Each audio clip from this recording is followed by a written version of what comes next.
the executive board, I'm sorry, the executive board of the raising official and Eastern Land Board. I'm not sure if you all want to reschedule that out of respect for the loss of the recent Eastern Agency board member. That would be up to you. And I received a text asking that that meeting be rescheduled to a later date, but I just said that that is a meeting that will be the call or from RDC. So then on the 5th, according to the budget schedule, the 4th is when we begin our committee budget hearing. I'm not sure if our RDC budget legislation will be ready, so I just have it marked to begin on the 5th, 6th, 9, 10, and 11. Mr. Chair, back to you.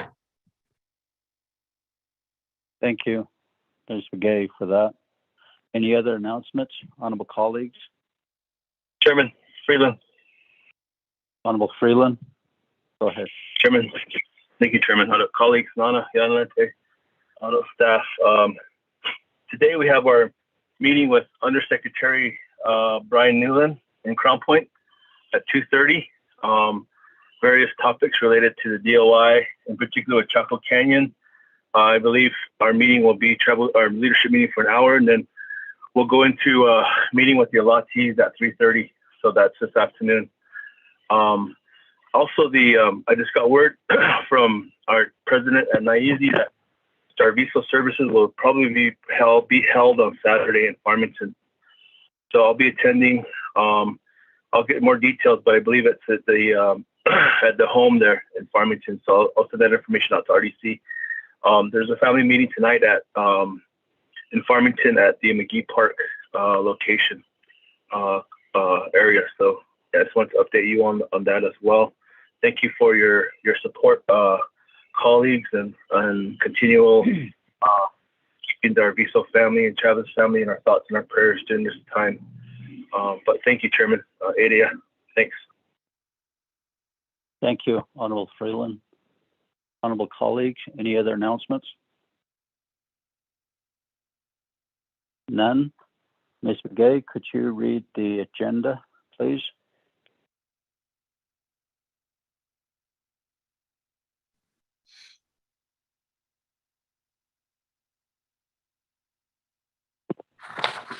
Mr. Chair, members of the Resource Development Committee, RDC regular meeting, July 28, 2021, 8 a.m. Agenda, presiding Ricky Nash, Chairperson, Thomas Walker Jr., Vice Chairperson. 1, calling meeting to order, roll call, invocation, announcement.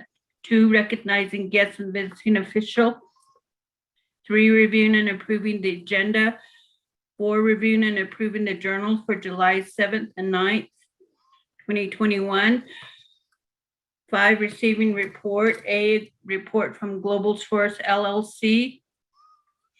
That should be B, an update report on water restriction and NTUA water data log. Presentation will be done by NTUA.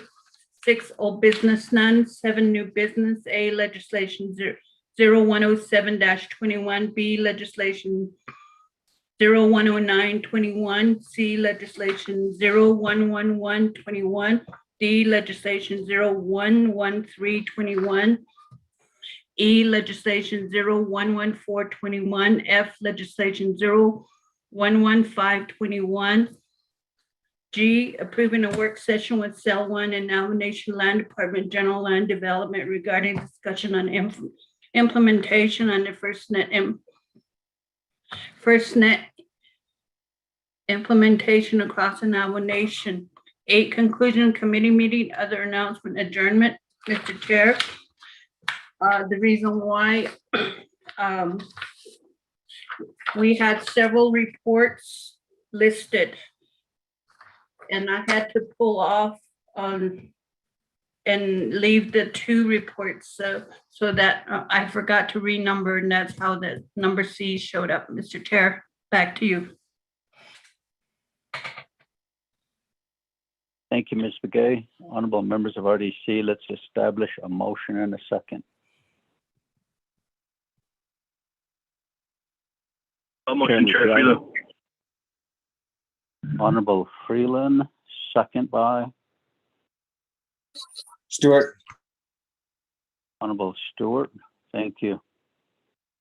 Any questions, comments, amendments to the agenda? Mr. Chair, this is Chairman. Honorable Daniels. Yes, thank you, Mr. Chair. For those colleagues, the motioning party, we did a drought tour. In Utah, San Juan County, so 80 kilo, another item. I don't know if I could add this to the agenda, or maybe we can do a special meeting, Mr. Chair. I don't know only with that. No, these are earthen dams. When we had our leadership meeting, when was it yesterday?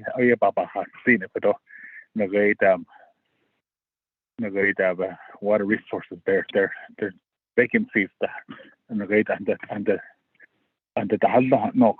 but I don't know what's going on. But I don't know why those vacancies are vacant. Those job positions, they're not filled. Heavy equipment operator. At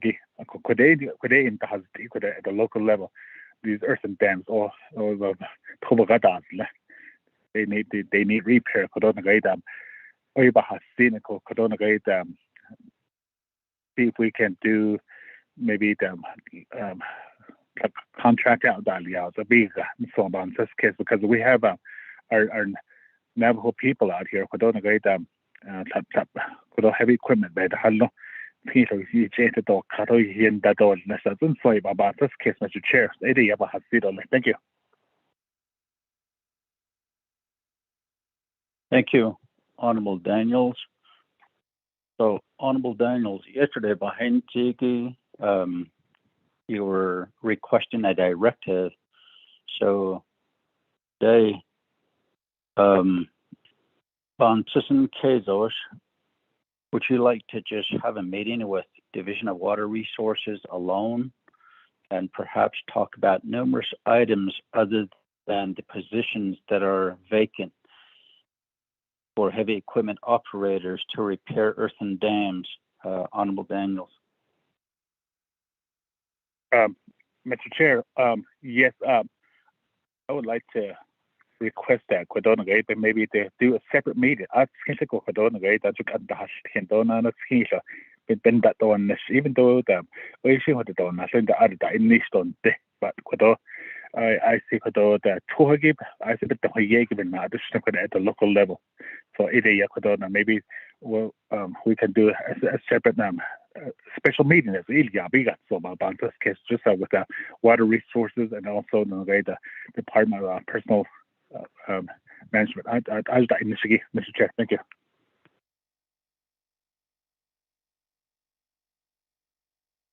Thank you, Honorable Daniels. Would you like to make a motion to add this to the agenda under new business? So it'll be ABC H to add the scheduling of a special meeting or leadership meeting as soon as possible due to the rains that we are having right now and repairing earthen dams. Water Resources needs to hire some heavy equipment operators as well as include Department of Personnel Management. Honorable Daniels, did you want to make that motion for Amendment 1? Mr. Chair, yes, I'll go ahead and make that motion. Thank you. Okay. Honorable members of RDC, there's a motion to amend the agenda, Amendment 1, to add the subject that we're discussing here. Is there a second? Stewart. Honorable Stewart, thank you. Any questions on Amendment 1? Comments? None? Chairman Callan. Honorable Begay, go ahead. Yeah, it's not up in Chairman. The Kodonidi Shayahatsiki. Not just only the Division of Natural Resource. I think we should have a broader coordination meeting. Maybe with the BIA, and then also with the Donna, the AML team came out to many farms, provided some more assessment of the situation that we have, and they've provided more a good resource or recommendation to the local chapter of how they could. But they told us that it's going to cost a lot of money to the pictures that I sent you guys. Iana, Tondiniki, Hanela, Das Maki, Ashkitiki, Kotoni Choshane.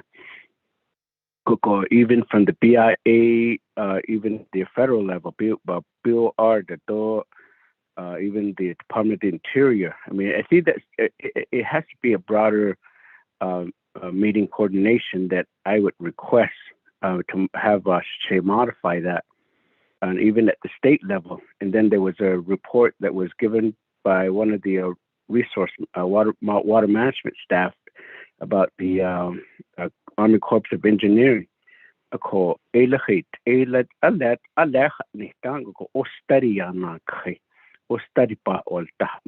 think it's legitimate for them to do that, but how long will people continue to be? How long will they be just studying situation on the Navajo Nation before they start implementing certain things on the Navajo Nation? So, what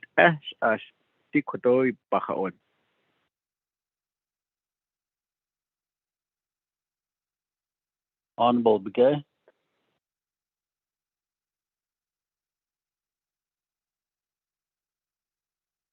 Honorable Begay.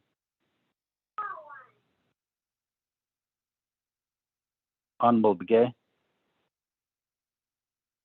Honorable Daniels, there's a request to modify your amendment to the agenda to include a broader meeting with the federal officials, including the 4 states pretty much that we have property on. So Ashbiga, perhaps they can send some representatives from the federal level as well as the states. Honorable Daniels.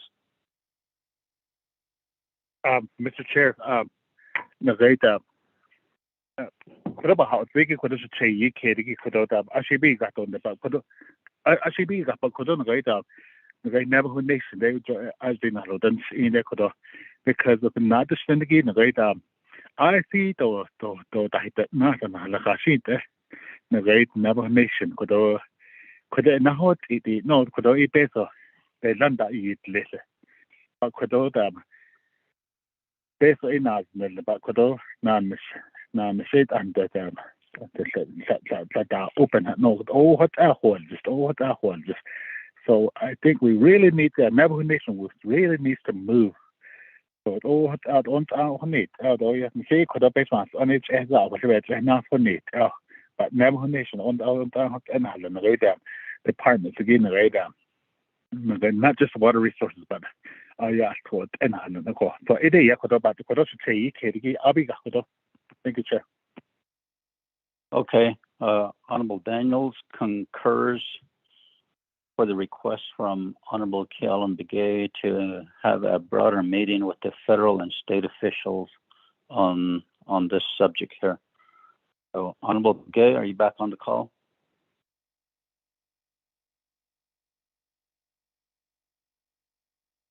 Honorable Begay? Okay, on Amendment 1, any other questions or comments? None? Honorable Freeland, how do you vote? Great. Honorable Stewart? Green. Honorable Begay,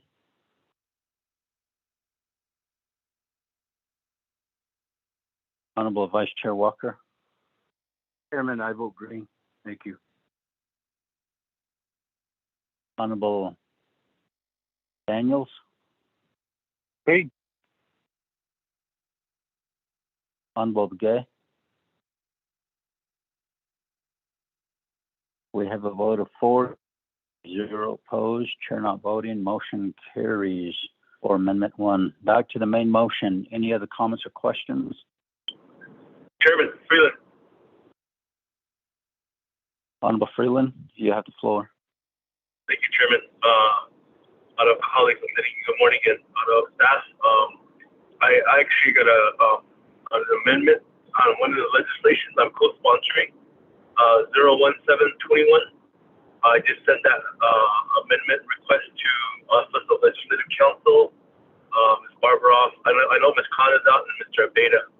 I don't know if any of them are on the line, but I did send an amendment for that legislation. Also, I got a request from our colleague, my older brother, Honorable Jamie Henyo. They're asking to defer 0114-21 till next Wednesday. They're still preparing their documents. This is at the request of Tuajalate chapter as well. So, Chairman, if I could ask for deferment on that legislation 0114-21 for Honorable Jamie Henyo on today's agenda. And then at some point too, Chairman, I'd like to have a discussion or have a meeting related to the emergency situation with our chapters related to the flooding. I think we really need to take a look at how chapters they don't have the ability to declare emergencies, and that's all done through the Emergency Commission. But our chapters are at the local level. They know what's going on. They know what's happening. And I think we need to look at that very carefully and see how we can broaden that if we can, because those are our chapters. Our chapters are our constituency and officials.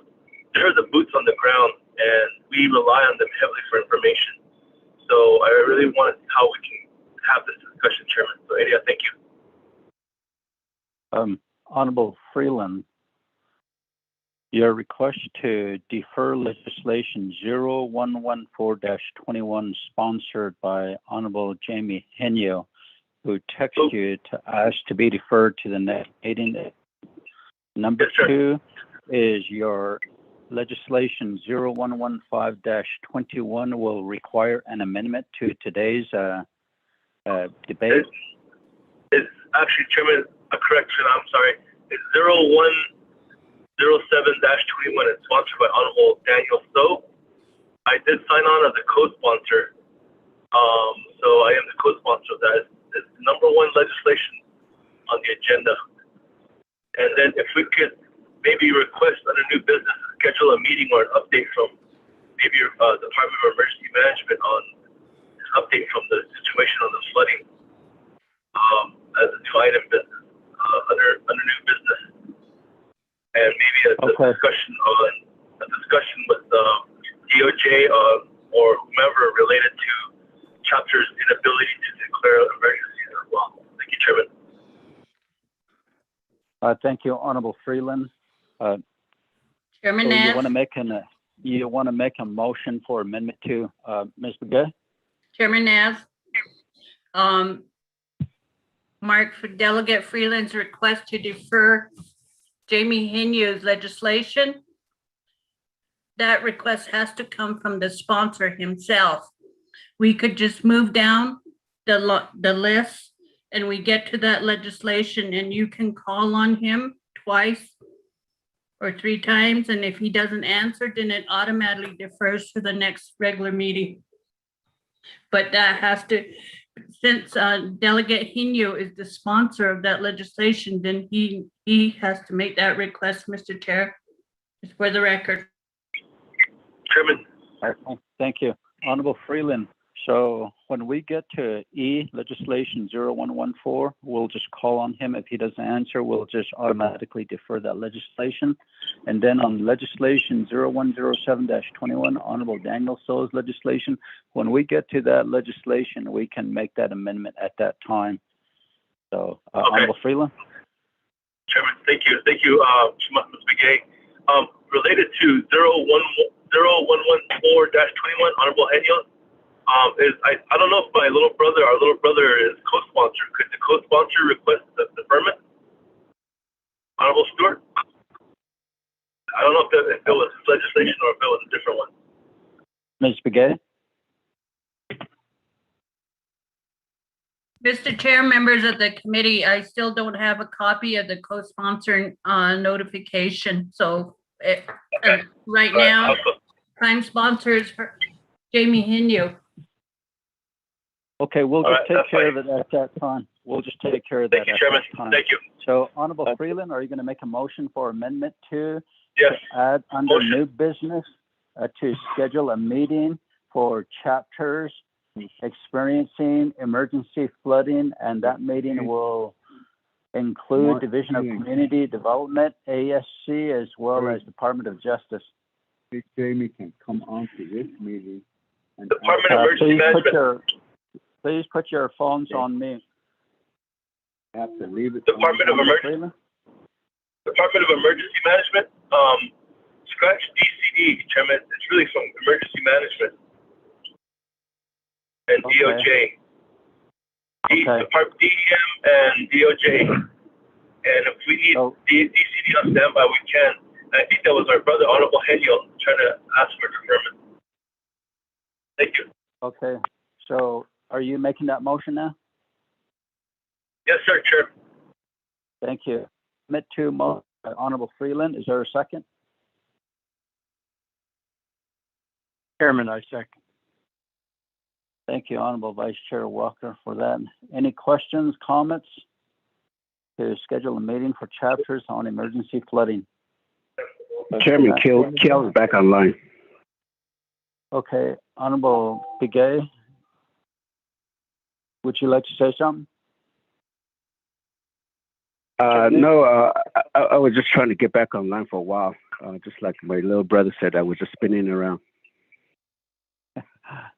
It's probably all that mud. Okay. No other comments or questions on Amendment 2. Are there any additions to the agenda before we vote on this? Chairman, is this Delegate Henyo? Honorable Chairman Henyo, on the amendment. Cannot and Sinanta, RDC Resource Development Committee members. I believe I asked little brother Mark Freeland to defer this at the onset while approving the agenda. That way we can move forward and the chapter officials can go about their business and preparing their presentation, because otherwise they'll be stuck on the line listening in to see what happens. Even to kind of alleviate their time, even on the onset at the approval of the agenda, I asked them if he could make that motion for me.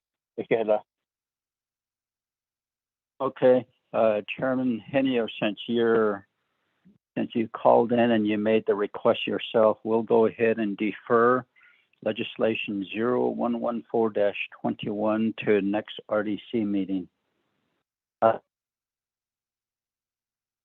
Thank you, Hela. Okay, Chairman Henio requested here verbally, so part of that amendment 2 will be to defer legislation 0114-21. Honorable Freeland, do you concur?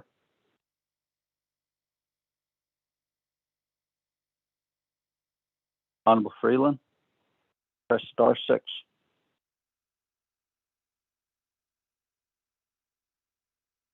Honorable Freeland, press *6 to unmute.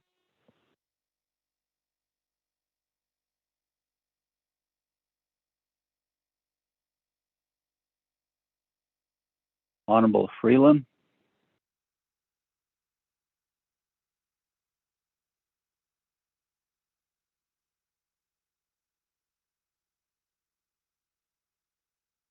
Honorable Freeland.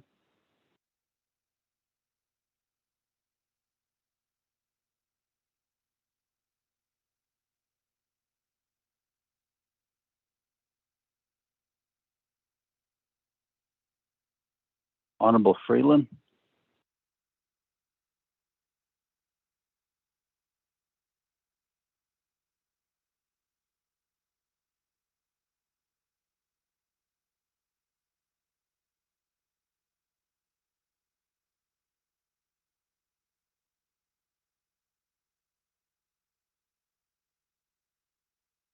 Honorable Freeland,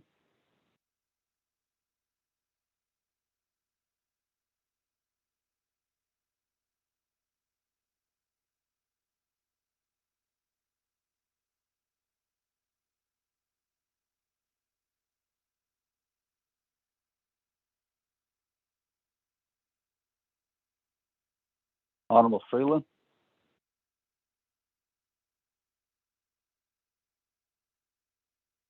honorable colleagues, anybody would like to make this motion for Honorable Freeland on Amendment 2? Mr. Chair, I'll go ahead and make that motion. This is Daniel. Okay. Honorable Daniels will take the place of Honorable Freeland since Honorable Freeland lost reception. And we still have a second by Honorable Vice Chair Walker. So Honorable Daniels, do you concur on the request by Chairman Henyo to defer legislation 0114-21 as part of Amendment 2? Mr. Chair, yes, concur. Okay, thank you. We'll go ahead and put it to a vote. Honorable Freeland, how do you vote? Honorable Stewart? Green. Honorable Begay? Chairman Kale, votes green. Honorable Vice Chair Walker? I vote green. Honorable Daniels? Green. We have a vote of 4 in favor, 0 opposed, chair not voting. Motion carries for Amendment 2. Thank you. Back to the main motion. Any questions or comments? None. Honorable Freeland, how do you vote? Honorable Stewart? Green. Honorable Begay? Chairman Kale, votes green. Thank you. Honorable Vice Chair Walker? Sure, I vote green. Honorable Daniels? Green. Honorable Freeland? We have a vote of 4 in favor, 0 opposed, chair not voting. Motion carries. We adopted the agenda with a few additions. So here is Nanda. Kro Dibe Lansofni Ashe Yahanasnana. So late Kro. We have Nanda introductions based on Nahla Kwa Ahoshin Lay Agenda Vigenda Kike. So we'll start with Honorable Vice Chair Walker. Yes, Chairman, though, committee members, staff, and the listening audience, all the presenters, the sponsor, not Ada, not Yunanda. Thomas Walker, age the Western Navajo Agency, Adin A. Hashne. I represent City Loop, Tulani Lake, Cameron, and Coal Mine chapters. A Koteko. Ado Adon Enshini Ya Ashin Hinsha. Nana Be Petrodni. Ashichin. Potsoni Shichi. That Edo Tsadish National. Koteko. Ado I serve as the Vice Chairman of the Resource Development Committee. Thank you. Thank you, Vice Chair Walker. Honorable Stewart. Good morning, Shania. I am Honorable Wilson C. Stewart Jr. from Fort Defiance, Ottawa, Alcodon, Hitch, Hashnatla. Puts on the age, Slandon, and Touching a Bashichin, Touching the Shade up between the Chanella.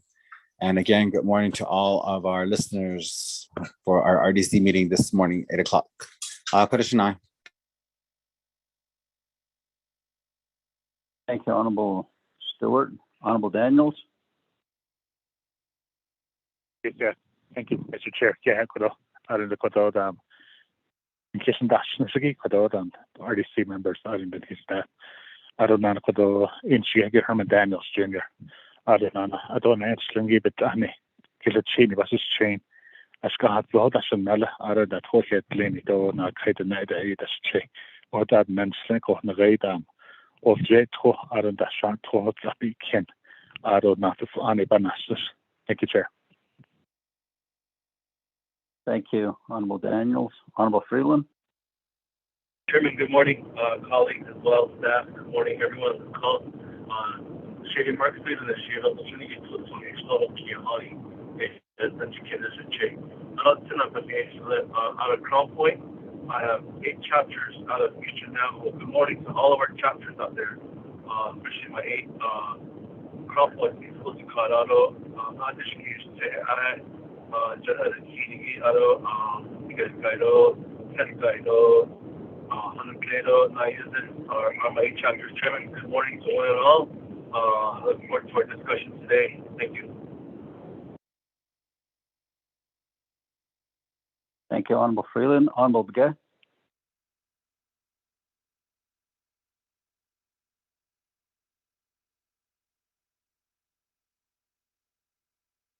Honorable Begay. Yeah, Chairman Keel. Go ahead, Honorable Freeland. Honorable Begay. Chairman, I apologize. Kiel begay doing what I said, and I wanted national key on the Edasha, but I need to see other disciplinary 5 chapters that I represent. Just as Pistol President Skis, Ado Secretaries, Ado Nosland, Dark Helen. Chairman, thank you. Thank you. She recognizing she was on snow, they coaching, but she's chain to not be Cherokee on it. I represent 6 chapters, Hogback, San Juan, and nothing's out for Fruitland, Burnham, and Newcomb. Welcome, everybody. RDC staff, Ms. Begay. Yeah, Dave Bennett, our Resource Development Committee, and also the audience that are listening to our meeting this morning. Ado, Shami Begay, Shiedo, lay office now in Hashna. Na Kaidanan, Shaw the Betajan, Bashin, Tobai, they doesn't say, Touchy, they doesn't know. But now they son and Shanley, G down in Asha. Ado, Mark, thank you for the beautiful prayer that was provided for us this morning. Ado, thank you for all of those early birds that are listening to our meeting this morning. Yeah, Mr. Chair, back to you. Thank you, Ms. Woody.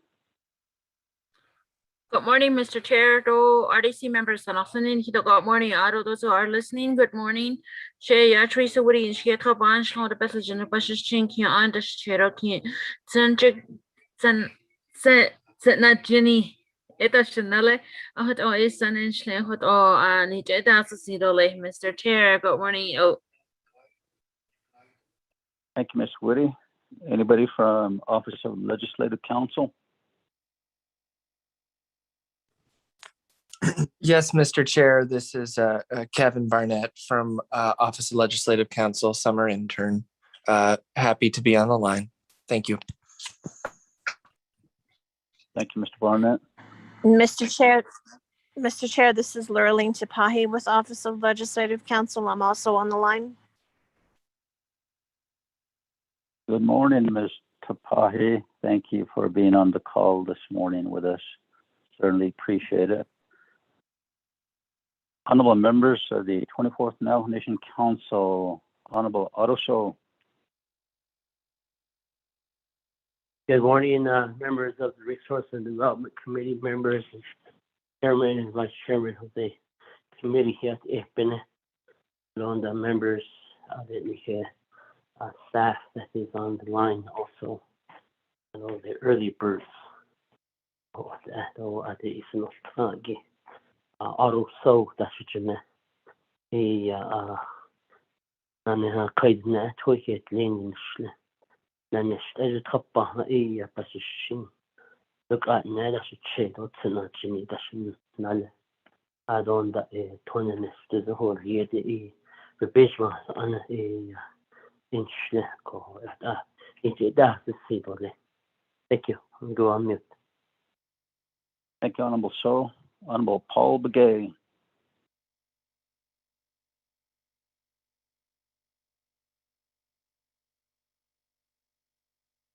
Honorable Paul Begay.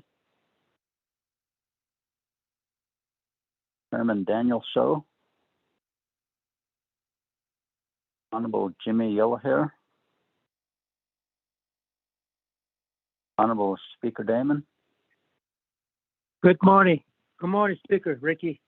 I'm Yate Pena Shina out on the in the Resource Development Committee.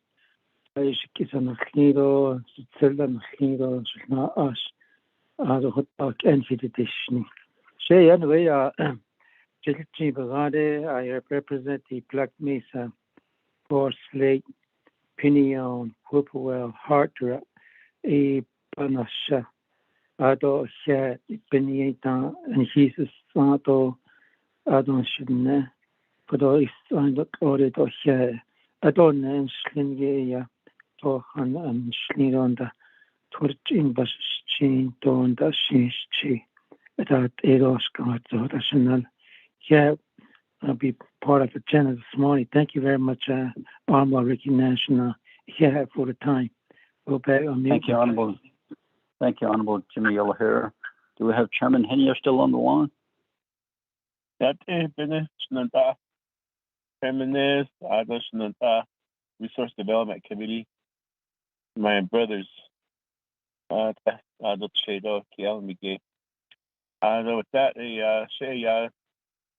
Jamie Hino, Chinde Nasha, the Todicini, it's not Todicini, but it's changed. To a clean say that was additionally that adult Chinde is sort of Torchil, other response on Hotadagata, the Nasha is the lane that check in Kahanslaka. So, but not check the by here, and Chairman. Thank you, Chairman Henia. Any other colleagues on the call with us this morning?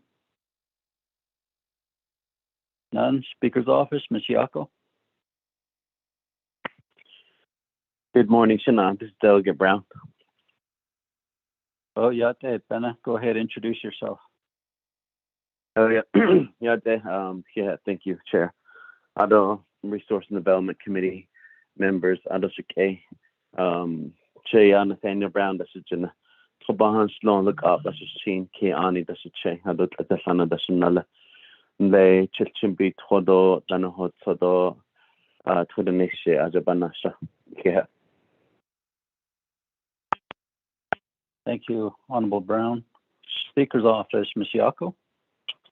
Hi, good morning. Yat Ehebene, members of the Resources and Development Committee. Adoshanant Ais and Osaniki Yat Ehebene. Sheya Melinda Arbiso Siako Yenshiedo, Sunajin Shlonki, Ani Bashishin, so Twitchini Dashichedo, Deschini Dashinale. Currently legislative staff assistant for Speaker Damon here in Winter Rock, Arizona. Thank you for having us on the call. Yeah. Thank you. Anybody from the President's office on the call? Wilfred?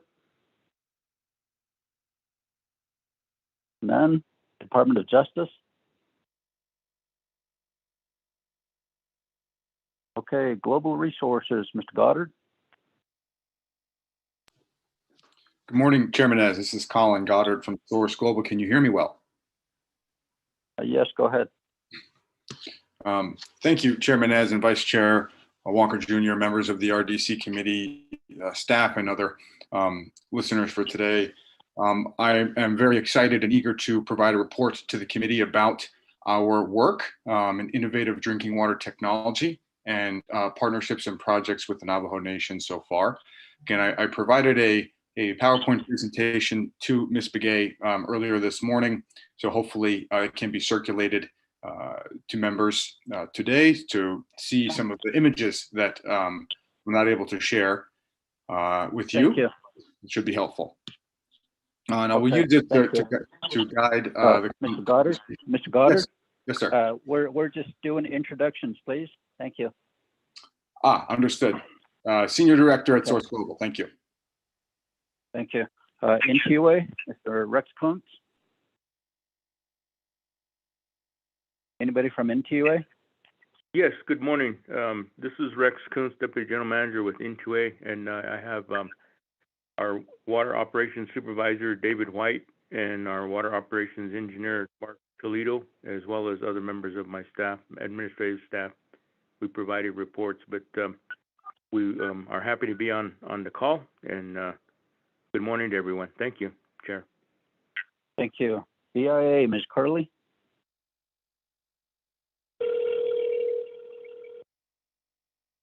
Anybody from BIA? None? Anybody else on the call wish to introduce themselves? Lorenzo Dugay from Transportation, BIA in Gallup. Welcome. Next? None? Hatkoshila Shehe Arnold. Thank you and welcome to RDC teleconference meeting. Number 4 on the agenda, Shananta, reviewing and approving journals from July 7 and July 9, 2021. Honorable members of the RDC, let's establish a motion and a second. Allen. Thank you. Second by? Freeland. Honorable Freeland. Thank you. Any questions or comments? These journals were sent by Ms. Woody to us. Any questions, comments? None. This is Daniel. Honorable Daniels. Yes, Mr. Chair, thank you very much, Kododa. I just want to say thank you to Shamak Kododa, Ms. Woody. Journal journal Kodo. I think I can, Mr. Chair. I don't know, she's doing a wonderful job. I don't know, big case. I see Kodo. Thank you. Thank you, Honorable Daniels, for that. Neot and his staff, Ms. Begay, Ms. Woody, as well as Ms. Mariana Khan. So thank you, staff. Any other comments or questions on the journal? None. Honorable Freeland, how do you vote? Green. Honorable Stewart? Green. Honorable Begay? Chairman Gale, what's green? Thank you. Honorable Vice Chair Walker? I vote green. Honorable Daniels? Green. We have a vote of 5 in favor, 0 opposed, chair not voting. Motion carries for approving the journals from July 7 and 9th. Thank you. Number 5 on the agenda, Shanant, I don't know if you want to do report now or go to legislations. It's up to you to suspend the floor rules if you wish to do that. We have a meeting at 2:30 in Crown Point, and we should be done by 12:30, Shananta. Chairman, I'll make that motion. On the Okay. rules and legislation. Okay, suspend the floor rules to go to new business. Motion by Honorable Freeland. Is there a second? Stewart. Honorable Stewart. Thank you, Shananta. Any comments or questions on suspending the floor rules to go to new business? None. Honorable Freeland, how do you vote? Green. Honorable Stewart? Green.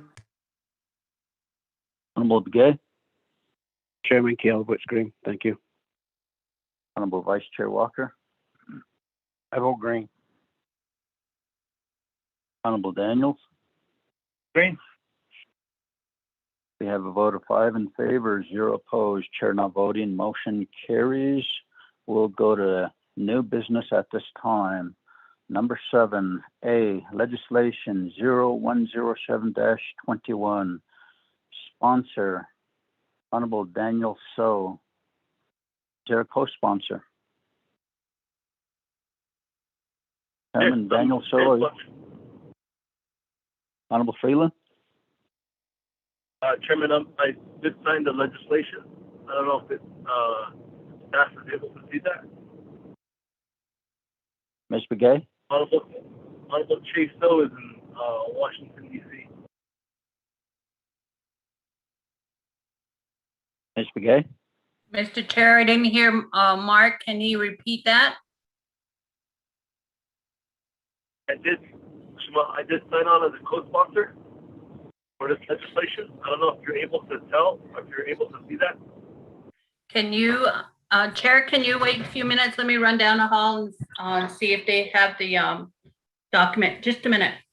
Mr. Chair, this is Julissa. Yes, Julissa. Ms. Johnson?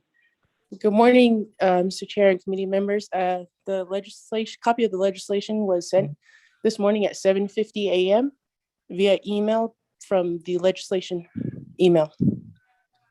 Mr. Chair, we did receive it. Thank you. This is Teresa. Thank you very much, Ms. Johnson. You did send it. I'm looking at it right now at 7:50 a.m. Says that legislation 0107-21 has been updated with one new co-sponsor, Honorable Mark Freeland. And Okay, so, Chair, Ms. Begay? I got it. I got it. Okay, thank you. Ms. Begay, could you read this into the record, please? You have legislative summary sheet for tracking number 0107-21. The date on it, July 30th, 2021. Title of the resolution: an action relating to health, education, human services, resources development, and Navigate Committee and the Nomination Council, reaffirming the request to the Governor of New Mexico to activate Natani Development Corporation, Molina Healthcare Incorporated Indian Managed Care Entity to increase the medical resources available to Navajo people during the COVID-19 state of emergency. This resolution will, if approved, will reaffirm the nomination's request to the Governor of New Mexico to activate Natani Development Corporation, Molina Healthcare Incorporated Indian Managed Care Entity. The legislation is assigned to Health, Education, Human Services, Resource Development Committee, Navigate Committee, and will go to the Nomination Council. When it reaches the Nomination Council, the legislation will be fully read into the record. Prime sponsor of the legislation is Daniel So, and Mark Freeland is the co-sponsor. This legislation has 26 pages. There's exhibits that are referenced in the content of the legislation. Those are attached to the packet. You will see that there's exhibit A, B, and C. And then the packet was posted on the council website on July 2nd, 2021. And the 5-day comment period ended on July 7th, 2021. There was no comments received at that time. Health, Education, Human Services Committee considered the legislation and reports that their recommendation with a due pass, no amendment, and they considered it on July 12th, 2021 with a vote of 4 in favor, none opposing, and the presiding chair not voting. You will, those committee reports are all attached to the packet. Mr. Chair, members of the committee. Thank you very much. Earlier, Mark Freeland mentioned that there was going to be an amendment forthcoming. I do have a copy of the amendment, proposed amendment from Chief Legislative Counsel. Do you want to establish the main motion and second before I read the proposed amendments, Mr. Chair? Yes, we'll take care of the main motion first. So Okay. thank you, Ms. Begay. Honorable members of RDC, let's establish a motion and a second.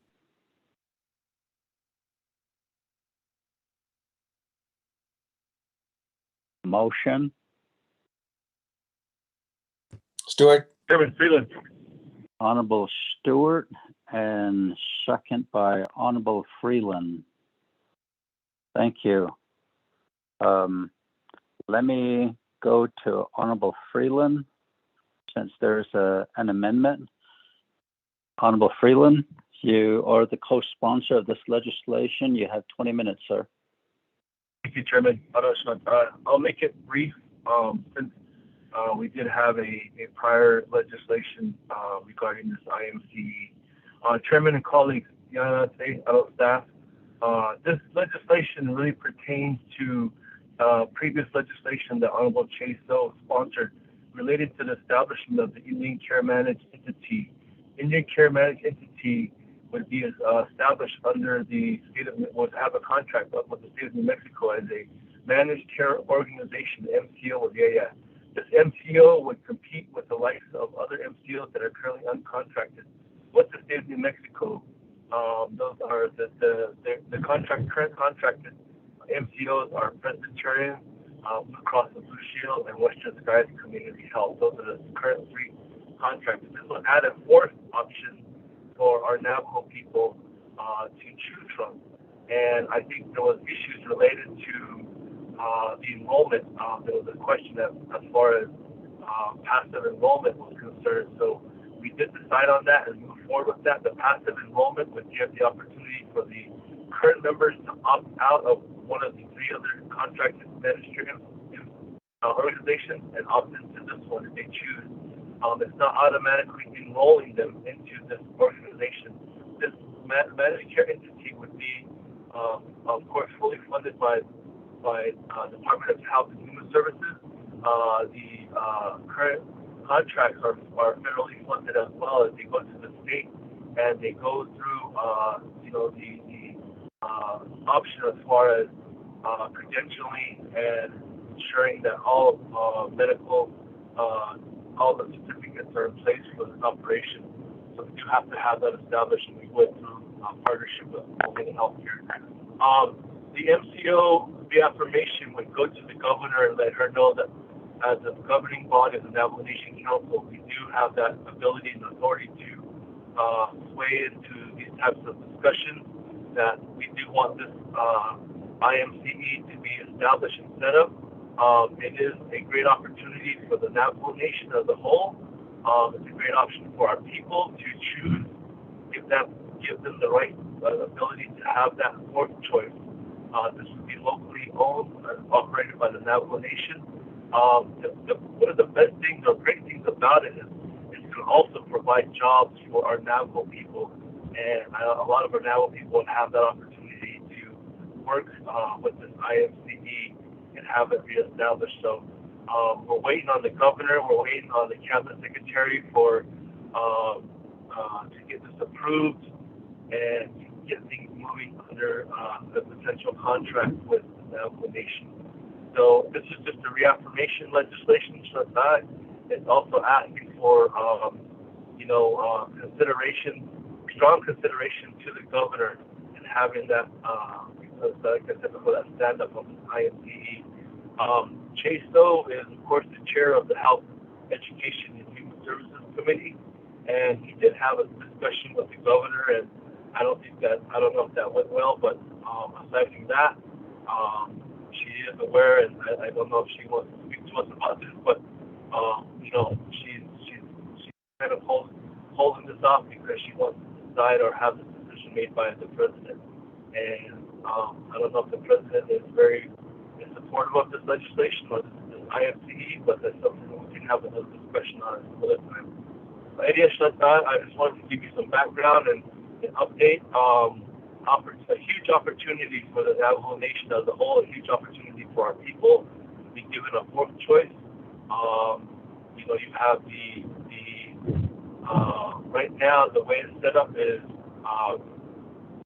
our Navajo people who enroll in Medicaid can either opt in or opt out of an MCO. Those who stay as an exempt will remain as exempt, and those who opt into the MCOs have that choice as well. Exempt status means that they get their health care directly from Indian Health Service, and they can still get their health care through Indian Health Service, the current provider, if they were to opt into this IMCE as well.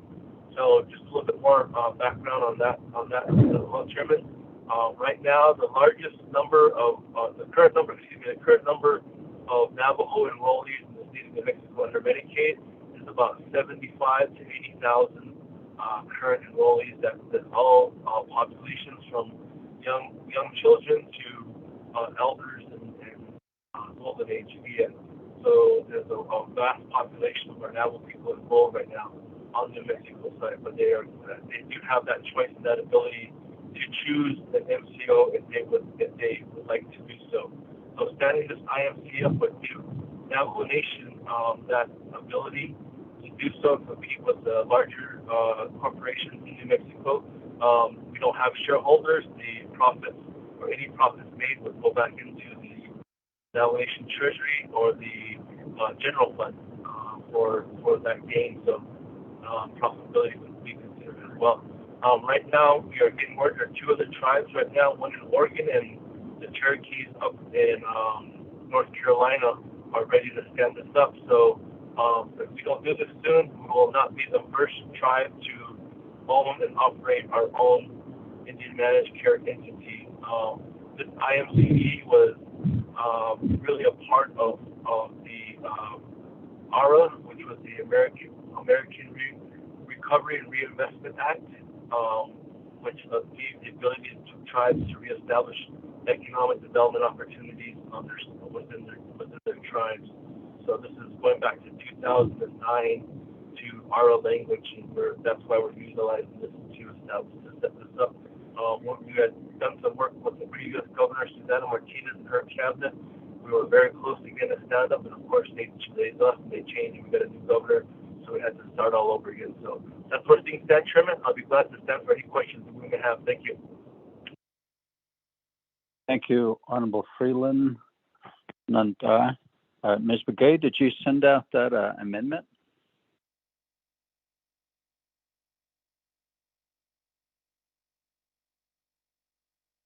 Ms. Begay? Mr. Chair, I did receive it and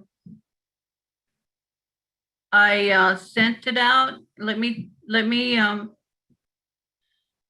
double check again here. I'm having problems with my laptop. Hold on.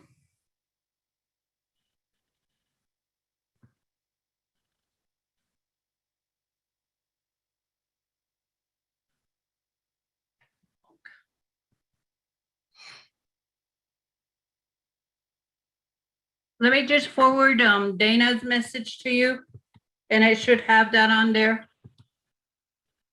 Okay. We also need you to read that amendment in for the record.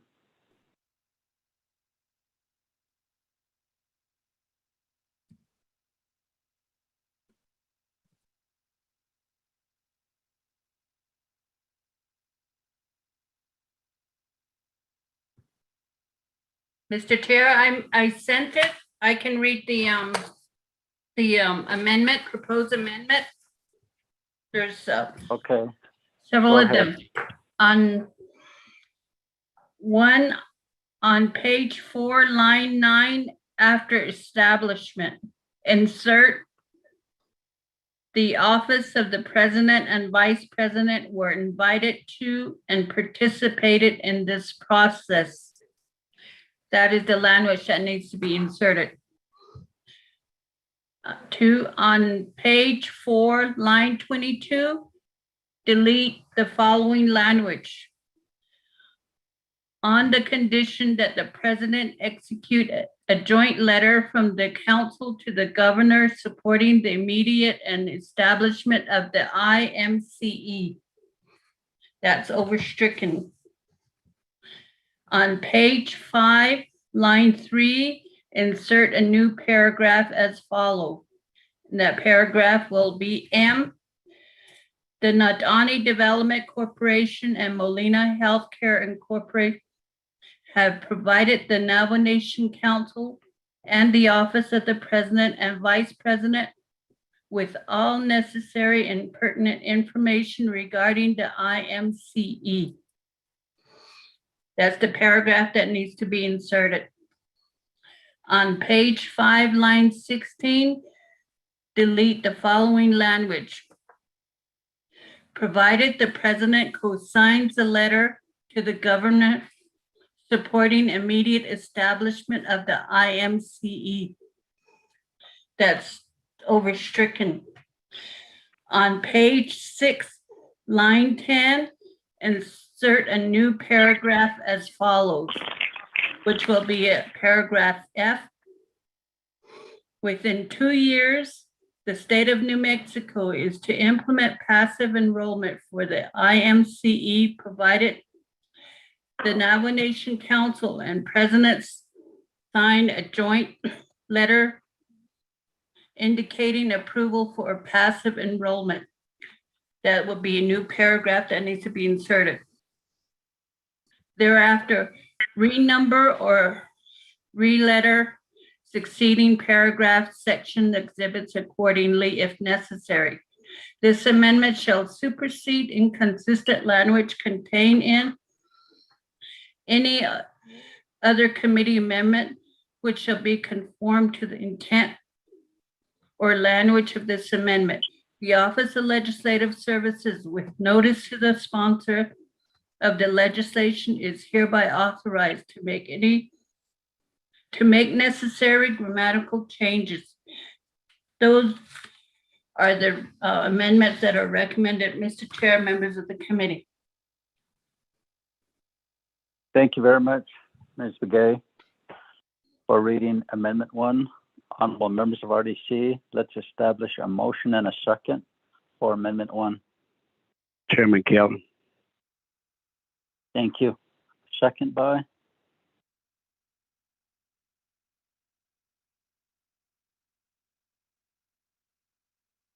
Second. Colleagues? Stewart. Chairman, I'll second. Honorable Stewart. Thank you. Any questions on Amendment 1?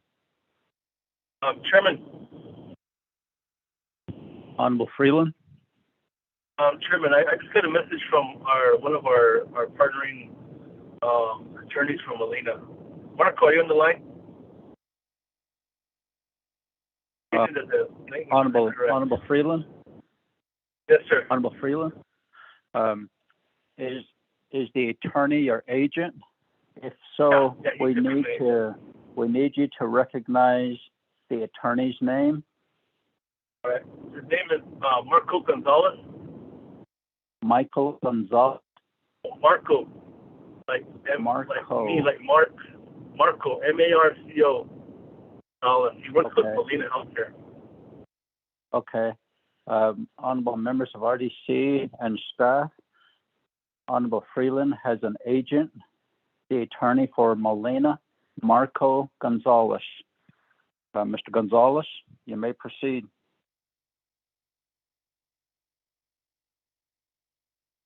Mr. Gonzalez, star 6.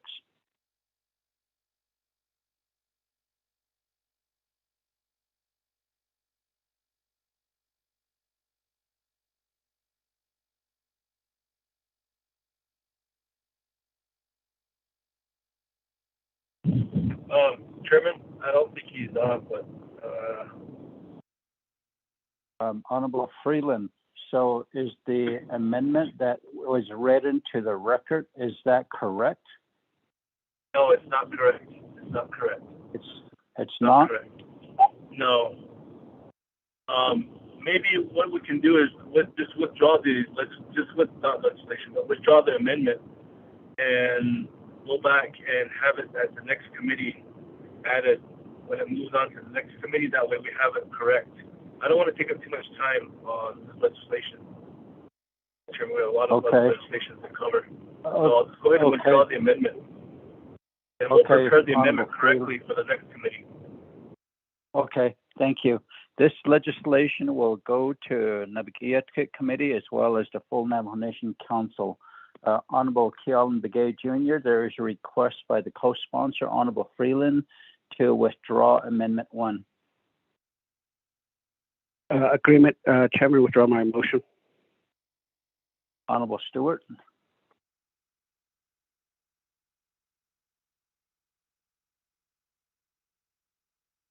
Honorable Stewart.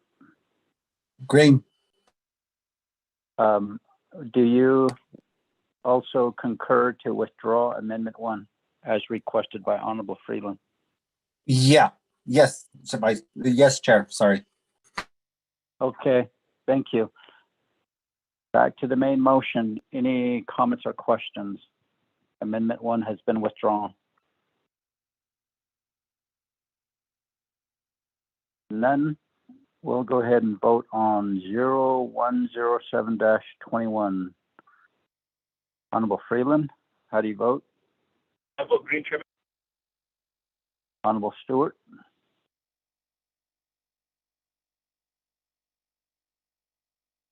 Honorable Stewart? Honorable Begay? Chairman Kealan votes green. Honorable Vice Chair Walker?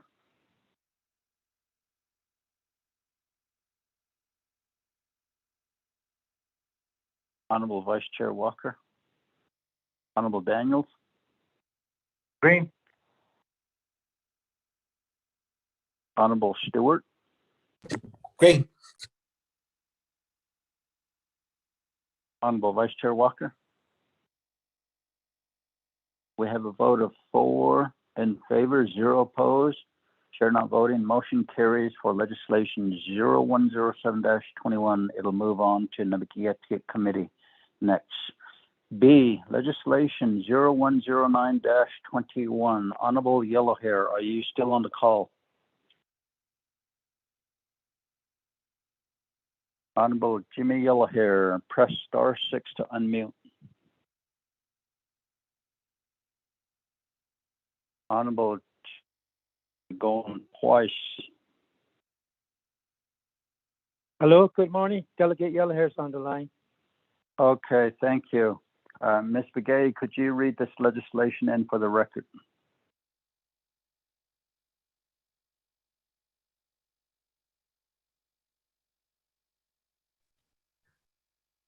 Mr. Chair, I'm sorry, I was muted. You have legislative summary sheet for tracking number 0109-21. The date on it is June 30th, 2021. The title of the resolution: an action relating to resources and development, budget and finance committees, accepting the Auditor General's follow-up review of the Hard Rock Chapter's corrective action plan implementation, and imposing sanction upon the Hard Rock Chapter for failure to implement the corrective action plan. The purpose of this legislation is to approve the Auditor General's follow-up review of Hard Rock Chapter's implementation of the corrective action plan as approved by the Budget and Finance Committee, and to impose sanction on the Hard Rock Chapter for failure to implement the corrective action plan. This packet is assigned to Resource Development Committee and Budget and Finance Committee. Prime sponsor of the legislation is Jimmy Yellowhair. The packet, hold on, has exhibits that are referenced in the content. You also have the Auditor General's review documents that are attached to the packet as well. This packet was posted on the council website on July 7, 2021. And 5-day comment period ended on July 12, 2021. At that time, there was one comment that was, or recommendation that was received from Felicia John. That document is attached to the packet for your review. Mr. Chair, members of the committee. Thank you, Ms. Begay. Honorable members of RDC, let's establish a motion and a second.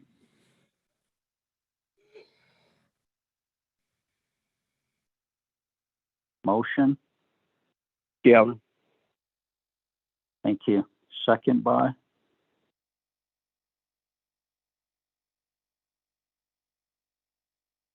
Chair, this is Daniel. I'll go ahead and second. Honorable Daniel seconds the motion. Any comments or questions? Mr. Chair, this is Daniel. Honorable Daniel, let me go to Honorable Jamil here. You have 20 minutes. Okay, Chair Lashana, Chair Ricky Nash, Chair Aaron Dashanat, RDC Committee on and DDA is in reference to legislation 0109-21. It's about a Auditor General, which the follow-up review of the Hard Rock Chapter Corrective Action Plans implementations, which they, according to them, they said the sanction upon them due to a failure of the implement the corrective action plan outside. But no, but not at the time when the audit was done, there was no chapter coordinator. It's been a vacancy. It's still a vacancy right now since last year. Chapter coordinator, I think the vacancy. Audit Elio, account maintenance specialist. So secretary treasurer is the vacancy lane. Due to that, they didn't respond a correct action plan. Meet the implementation outside. Even in Quero area, agent hello, Jason JBK, Hard Rock Chapter President. I would like to give him the floor, Honorable Ricky Shana. JBK is on the line for further explanation. Thank you very much, Shana. Yeah. Thank you, Honorable Yellow Hair. Mr. Begay, you have the floor, sir. Mr. Chair, pleasure privilege. Okay, this is Daniel. Honorable Daniels? Yes, Mr. Chair, I raised that question of privilege. But on the way that, you behind this kid, let's get Shani them. The way the Office of Auditor General, Shani the agents in there.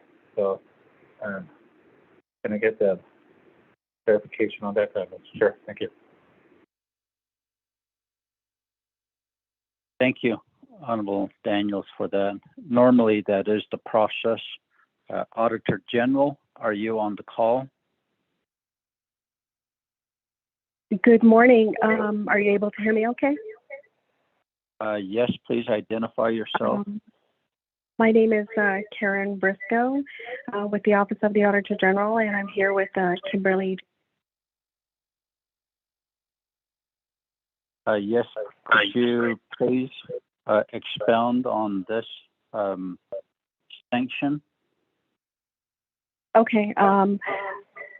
We're here to present the follow-up review of the Hard Rock Chapter's Corrective Action Plan implementation. We completed a special review of the Hard Rock Chapter back in 2018.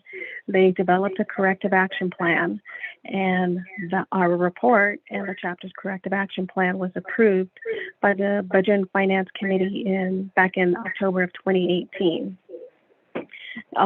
This follow-up report was issued September 2020, and the chapter president at the time is no longer with the chapter, but the current president and vice president are returning from the prior administration, and the secretary treasurer is new as of this year, 2021. The objective of this follow-up was to determine whether the chapter fully implemented their corrective action plan. And we looked at a review period, a 6-month review period ending December 2019. Overall, there were 15 audit issues from the initial audit report, and the chapter developed 39 corrective measures to address those issues. And of those 39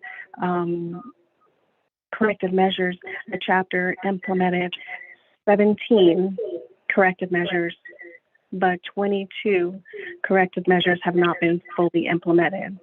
So the chapter did not fully address the findings from the initial audit, and therefore the Office of the Auditor General is recommending sanctions be imposed on the Hard Rock chapter and officials. In the report, there's a summary table labeled Exhibit A on page 1 of the report, and that summarizes all of the audit findings, and it shows that 5 of those audit issues have been resolved, whereas 10 have not been resolved. So I have Kim here who will kind of explain each one, some of the details, and here she is. Hold on. Good morning, everyone. My name is Kimberly Jake, auditor with the Office of the Auditor General. I will be going over the 15 audit issues in detail. For reference, I will be referring to Accounts Maintenance Specialist as AMS and the Community Services Coordinator as CSC throughout the report. Please refer to Attachment A on page 3, Issue 1. Unauthorized bonuses totaling $13,500 were paid to the AMS and chapter presidents. There were no bonus payments issued to chapter officials or staff. Issue 1 was resolved. Issue 2, travel checks traveling over $12,000 paid to the chapter president and AMS were not authorized and supported with required travel documentation. 13 travel expenditures totaling over $1,400 were examined, and all expenditures were authorized and supported with required documents. Issue 2 was resolved. Issue 3, the chapter expended $7,800 for services that did not benefit the chapter.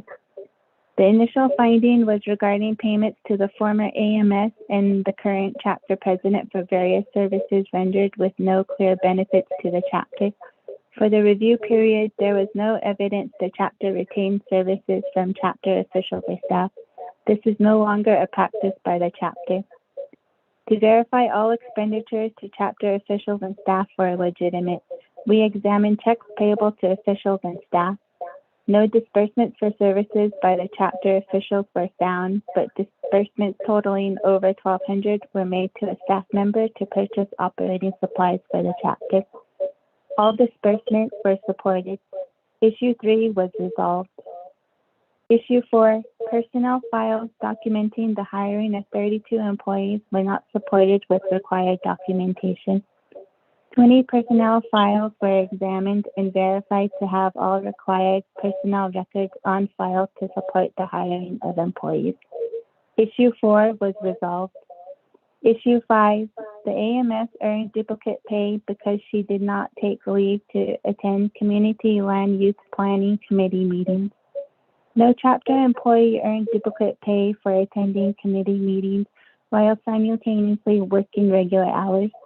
Issue 5 was resolved. Please refer to Attachment B on page 4 now. Issue 6, payments to relatives of the chapter president and AMS totaling over $13,000 cannot be supported with documentation.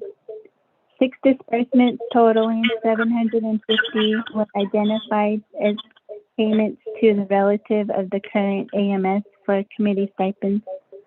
All of the payments were supported with required documents. The current AMS initiated and processed the payments, creating a conflict of interest in the process. There is still a risk that unsupported and unauthorized payments to relatives could be processed. Issue 6 was not resolved. Issue 7, $19,900 in food purchases may not have been for chapter-related events and were not community approved. 3 food expenditures totaling over $1,100 were examined. All expenditures were budgeted, approved, had supporting receipts, and were for chapter-related events. However, there were no receiving reports on file to confirm that all food items purchased were received intact by the chapter. Without this verification, it is uncertain whether the chapter received everything it purchased and none of the food was diverted for personal use. Issue 7 was not resolved. Issue 8, the chapter awarded housing assistance to 7 applicants whose eligibility was not verified. The chapter did not award any housing assistance. Rather, the chapter was collecting housing assistance applications during our review.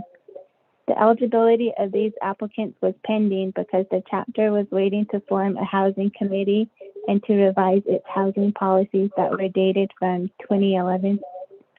To verify if sufficient controls are in place to make sure applicant eligibility is properly verified, the chapter's current housing assistance policy was evaluated. We noted deficiencies such as 1, the housing policy requires the CSC to be involved in every step of the housing assistance process without the involvement of the AMS and the chapter officials.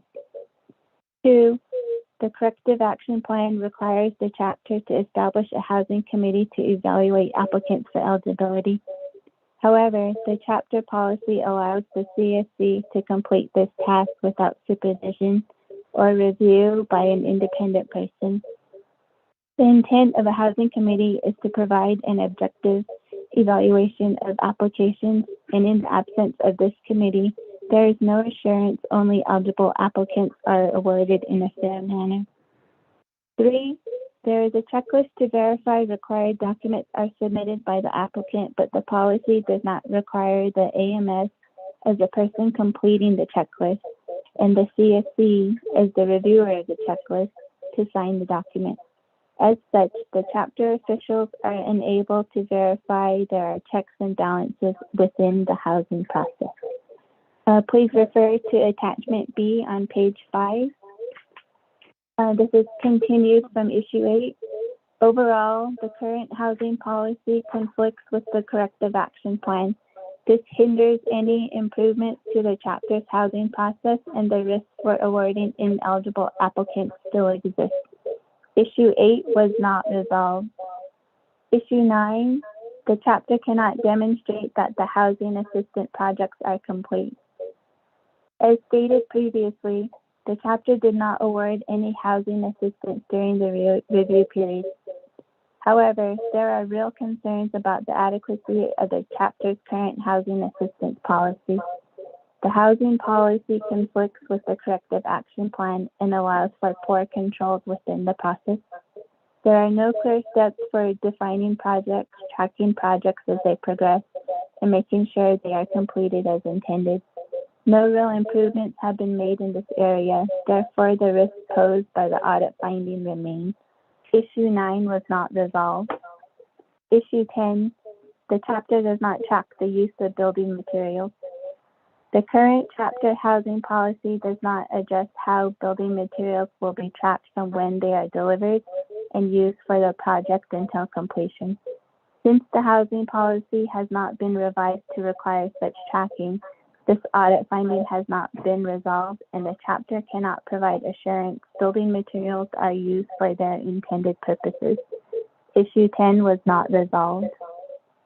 Issue 11, consulting services were not procured competitively. 4 vendors were paid for consulting services totaling over $12,000. 3 of the 4 vendors were not procured through a bidding process, which is required for such services. In the absence of competitive bids, there is a risk that the chapter did not secure the most economical prices for its consulting services. Higher prices can have a negative impact on operating budgets. Issue 11 was not resolved. Issue 12, consulting services were obtained without a service contract that was reviewed and approved by the Navajo Nation. 4 vendors hired for consulting services were hired without a proper professional services contract. There were no contracts for 3 vendors, and the contract for the 4th vendor was not reviewed and approved through the Navajo Nation review process, which is required for non-certified chapters. Without a contract, the chapter cannot be assured that it will receive the expected deliverables based on the services rendered. Without proper review and approval, there is no assurance the chapter will be protected from potential liabilities and risks while receiving consulting services. Issue 12 was not resolved. Issue 13, the chapter's property inventory records are incomplete. The chapter's property inventory is incomplete and in disarray. There are 3 separate inventory records, but they do not reconcile. In addition, pertinent information needed to identify the property is missing from the inventory. The inventory was prepared by temporary employees, but it was never verified for accuracy and completeness. Furthermore, 11 of 29 property items reviewed were not tagged with identification numbers, and 3 of 29 property items could not be located on chapter premise. As long as the property inventory remains incomplete, there is no full accountability of chapter property. Issue 13 was not resolved. Please refer to attachment B on page 6. Issue 14, the fixed assets value of $138,553 that is reported in the financial statement cannot be supported with documentation. The financial statements as of December 31st, 2019 reported total fixed assets of $138,553. However, the total value of fixed assets recorded on the property inventory was approximately $1 million. In addition, the fixed assets value is the same value reported in the financial statements during the initial audit in 2018. Since there is no change in the reporting of fixed assets, the chapter continues to understate the total value of its assets in the financial statement. 29 fixed assets valued at $562,607 did not have documentation such as invoices or appraisals on file to support their values reported on the property inventory. As a result, it is unclear whether these values per the property inventory are true and legitimate. Further, without supporting documentation, the chapter cannot justify the reporting of these fixed assets in the financial statements, which likely explains why the financial statements remain the same since the initial audit. Issue 14 was not resolved. Issue 15, complete financial reports were not provided to the community each month. We examined 6 months of meeting minutes, and for 3 months, the chapter did not provide financial reports to the community.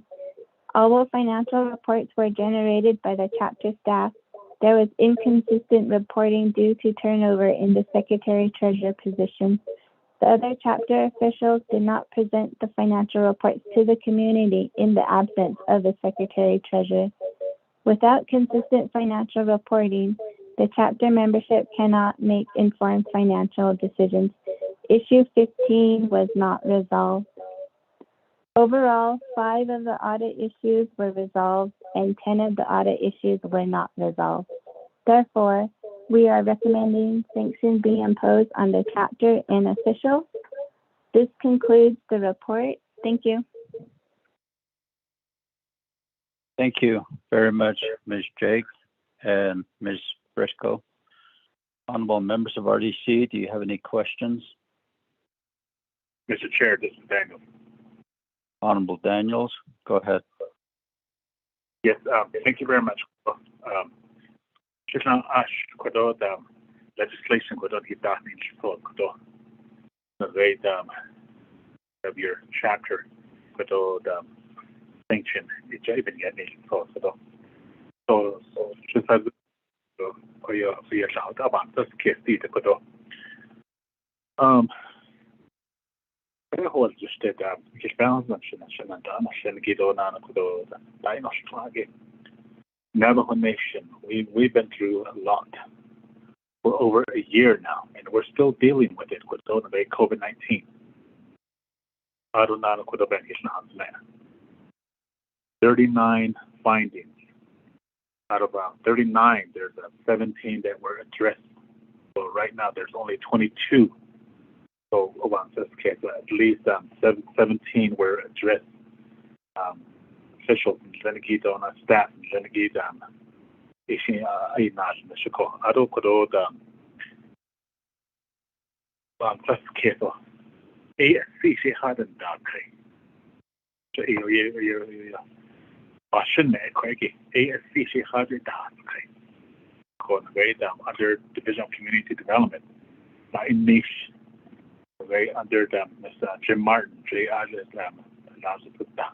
Out of the Kai Nana Dr. Yellowman. So could only wait ASC with a cotton Dutch and ye with the system chapters. Maybe ye with the data in niche. A call you don't aid and Highland call. But much than not the Shinigi Donani is any given not the Shinadida.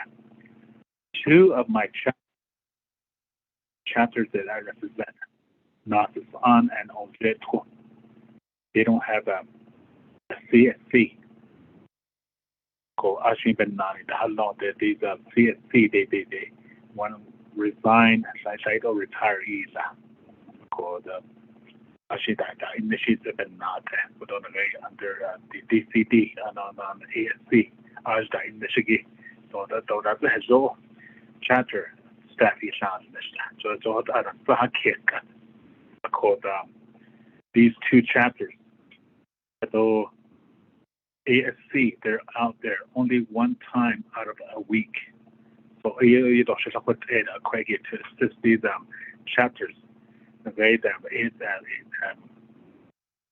ASC bed the bed identity. So they should be there constantly without maybe it's 3 times out of a weekday. I see other dog especially right now due to the rain here. Heavy equipment operator that's a higher nation. No, what other way is so should be where is ASC from about this case? I just said that stay. I don't know what we've been through a lot of snow dealing with COVID-19, and we're still dealing with COVID-19. So even national go up a husband yet national COVID-19 the chapter, even with the meetings, the 3 quorum again. So even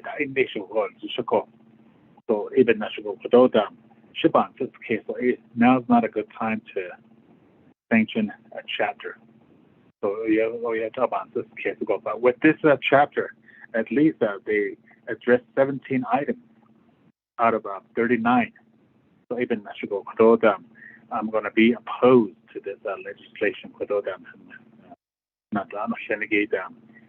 Again, now is not a good time to sanction chapters. But now the Shenanigans and the we're dealing with drought. We're dealing with the flooding out in some several areas. Out of dealing with COVID-19. So even I'm going to be opposing this legislation. Mr. Chair, thank you. Thank you, Honorable Daniels. Is ASC office on the call today that oversees Hard Rock chapter from the Division of Community Development?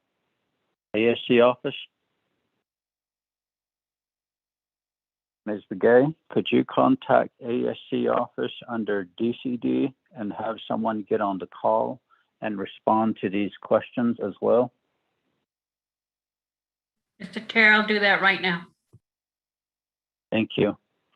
Honorable members of RDC, any other comments or questions? Chairman Gallen. Honorable Begay, you have the floor.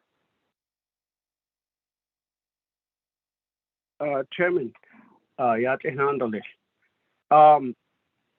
Di kodoniria shiche hatsiki.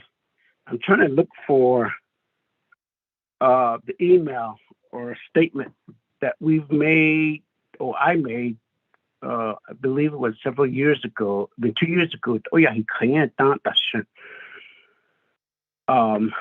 ASC, halit our mandate ilian in soban test case.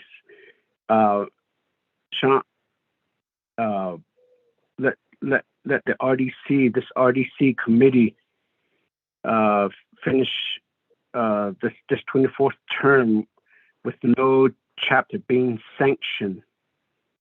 No bahasito atashin to the basan si line.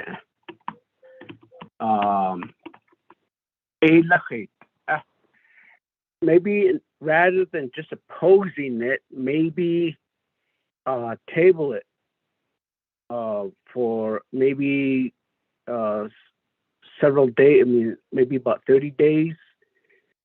Kodo the responsibility of Division Community Development and the agency support center. What effort have they made, or maybe request a review or an update from them, the ASC office, Division Community Development, to provide an update, not just only Hard Rock, but all of those chapters that are still in sanction. It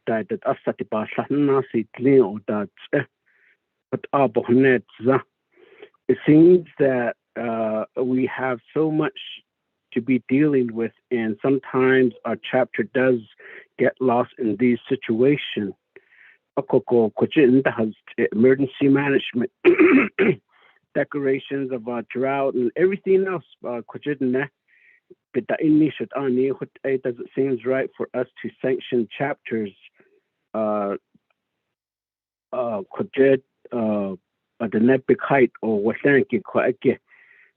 were sanctioning chapters of the Ani.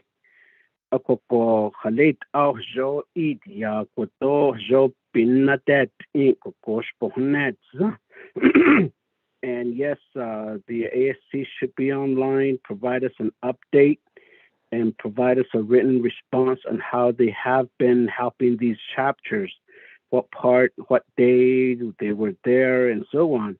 Like yesterday, I've been CCing ASC about all my activity of my 5 chapters. And yesterday I had all the chapter CSC and at least one chapter officials. We met over at Chinle NTUA regarding power line projects. No one from ASC or Division of Community Development were there. There's several projects about a lot of these projects goes through them. And I pose a question, okay, Haned now power line submit a dasla. Division Community Development. So anyway, the point is that yes, there's a great responsibility by the Division Community Development and the ASC in this particular area. So why only penalize? I think at that time, what do you need? Making recommendation. Why can't we penalize for the division for not being there to help chapters get out of these sanctioned situation, or being imposed of getting sanctioned, avoid getting sanctioned. So change of leadership, no ASC or AMS, and so on. So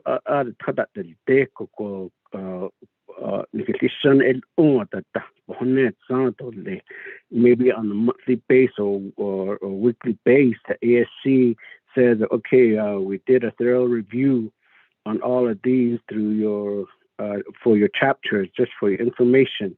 Or RDC, these are the chapters we're monitoring. These are the chapters that we're working with. no shinda to shahot akoko aki on me. I like to just I'm hearing that we might cancel a meeting, but on that the ASC and chapter sanctions situation. That will be my recommendation rather than just opposing it. We just don't want to give, I guess, a notion to chapters that, well, we can get sanctioned. They could request for sanction. The RDC can just oppose it. Not or not or not the hot nonsense. But somehow the chapters have to meet us halfway as well. And maybe the chapter officials, I don't know if I don't know if any of the chapter officials are online to provide their response as well. I guess we need to hear on both sides. Okay, because sometimes I seen that the Auditor General. I mean, I think some chapters were recommended for sanction just because the staff were not taking certain course or something like that. I mean, to me, that's an administrative matter. I mean, why sanction a chapter just because a staff is not attending certain mandatory training within the community development, although it may be in the policy, but why penalize the whole community just because a staff is not attending the training? I think those were some areas I believe that shouldn't really be a penalization process, but rather for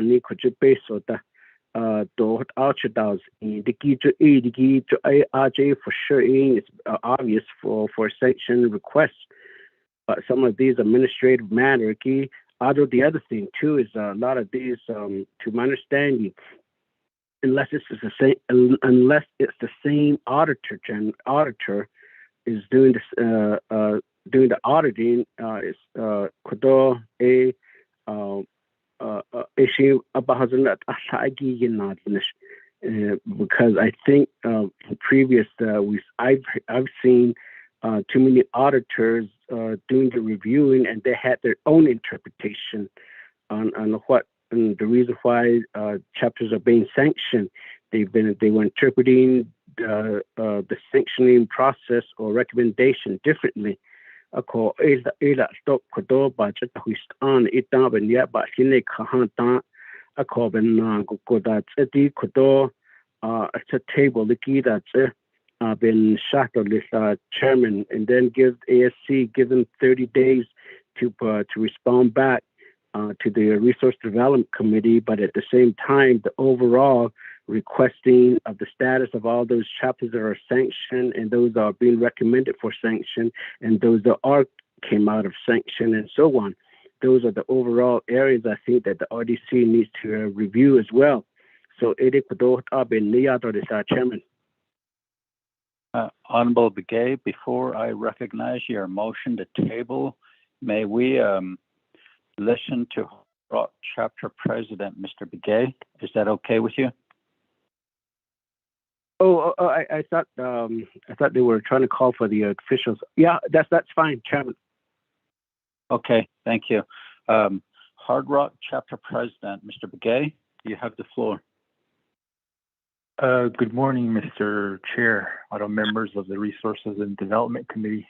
Shea J. Begay Jr. Ya Gashitine, Ado Tatnas Nelaja, Daseta, Senjikininsula, Ado Shishabashin, do Twitch eating Dashichido, Touchy National Go.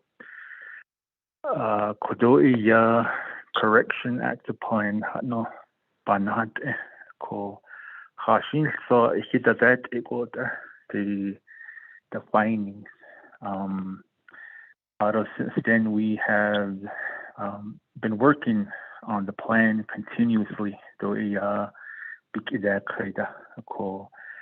As Miss Jake had read, housing policy, the Quigo ko any policy, the Indelia, Adon Dasik Ans, Ado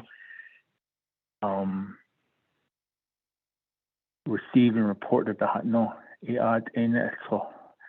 the new housing policy, Betratasi, to community belong so ye landa asli the housing committee any form and they did have their first meeting about a week ago. So we're those are areas that we've been working on continuously. There's reasons behind it. As Mr. Yale here had mentioned that then there's no, it hasn't been filled. The Queen nada souls and we're too remote down no or they withdrew their applications. Though then also the accounting we're slowly moving into the process of switching over to MIP. I think we're one of the last chapters to be on QuickBooks. We went through the proper procurement, and then we're moving on to the MIP system. Cool.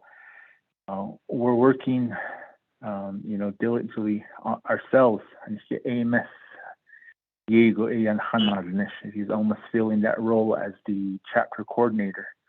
The officials, the Hashing Sobananish, all on a volunteer basis, meetings that no, that is needs. So, although we didn't go through some of the proper consulting services, no, still we've addressed those issues also. Accounting, we no longer use her services. Like I said, we're moving on to the MIP accounting systems to where so that we're connected with the rest of the chapters with the MIP accounting system. Though one of the main findings was that we are doing contract with the Flagstaff computer guys to overlook our network. Like I mentioned, we're very remote. And I talked with Sylvia Jordan, who's the IT with the tribe.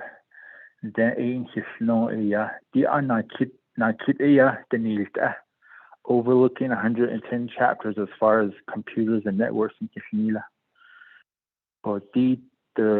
You guys having the contract with the computer guys, it up just a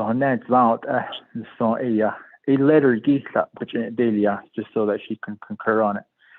So a lot of these findings we're working on it. Always looking for ways to improve. Though in the January, that launch President Saline, our Secretary and Treasurer, is the financial report to Kate AMS community.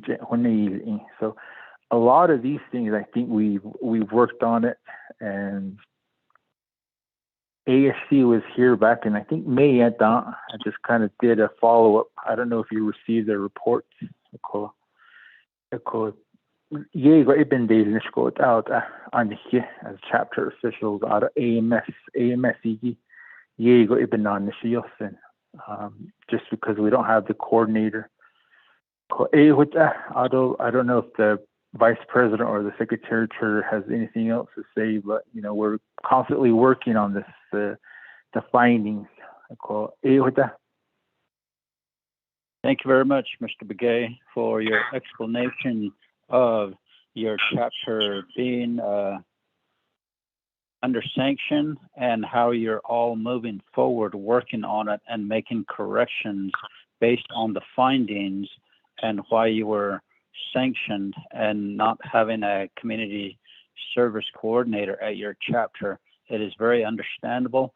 At this time, I will go ahead and honor E. Allen Begay Jr.'s motion motion to table, and within this tabling motion, Shananta, I would like to also ask you, and also the sponsor, Honorable Jimmy Yellowhair, Neto, I would like for you to agree to keep this legislation at Resources and Development Committee before it moves on to Budget and Finance Committee.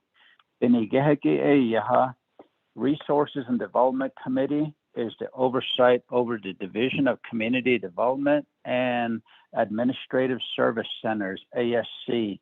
There were a few questions that were raised. Where is ASC on this legislation? We called for ASC and DCD. Nobody responded, so we asked Ms. Begay to contact them, which they are on the line right now. And there were statements also made by Honorable Daniels that now is not a good time to sanction chapters because the Navajo Nation as a whole is still dealing with COVID-19 and the drought issues that we are faced with currently. Honorable Kiel Begay stated that, as I understand, back in 2019, a few chapters came before RDC who were sanctioned and would like to get out of sanctions. And at that time, we did make statements and perhaps a directive to ASC and DCD to help these chapters to stay out of sanctions and to get out of sanction status, and of which Honorable Begay is requesting from the Administrative Service Center as well as DCD while you are listening today to provide a written response as to how you are helping chapters get out of sanction status. How many chapters are there that are sanctioned? How many are close to getting out? And to keep them, what is the plan to keep them out of sanction status there? Dr. Yellowman and also Ms. Shamlotsa Jim Martin. I believe you two are on the call at this moment. So, Honorable Begay, my question to you, I hope that you will concur that within your motion to table that you keep this legislation here 0109-21 at Resources and Development Committee until we have a meeting, a separate meeting with DCD and ASC. Honorable Gay. Chairman, I do concur, and the last email I'm forwarding was a recommendation that I've made to RDC regarding the sanctioned chapters. Koko, I do concur, and Kodo, modification of my motion, Chairman. Okay, thank you for concurring to keep this legislation at Resources and Development Committee. The sponsor, Honorable Jimmy Yellowhair, do you concur? Nitashaka.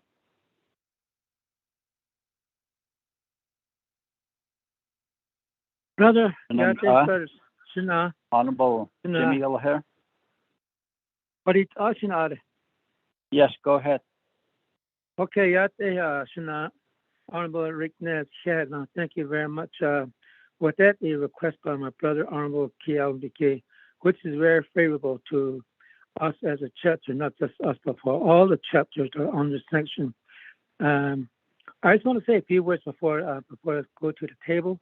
As we explained that these are new officials and Hard Rock chapter officials. Honorable Yellowhair. The question is, there's a motion to table. The question to you is, Sunday Aqua Resource and Development Abiga. Okay, thank you. Go ahead. Okay. Thank you very much. Thank you. Is there a second? Tabling motion.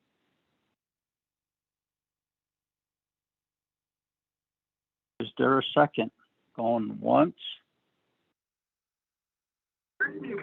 Chairman, I'll second.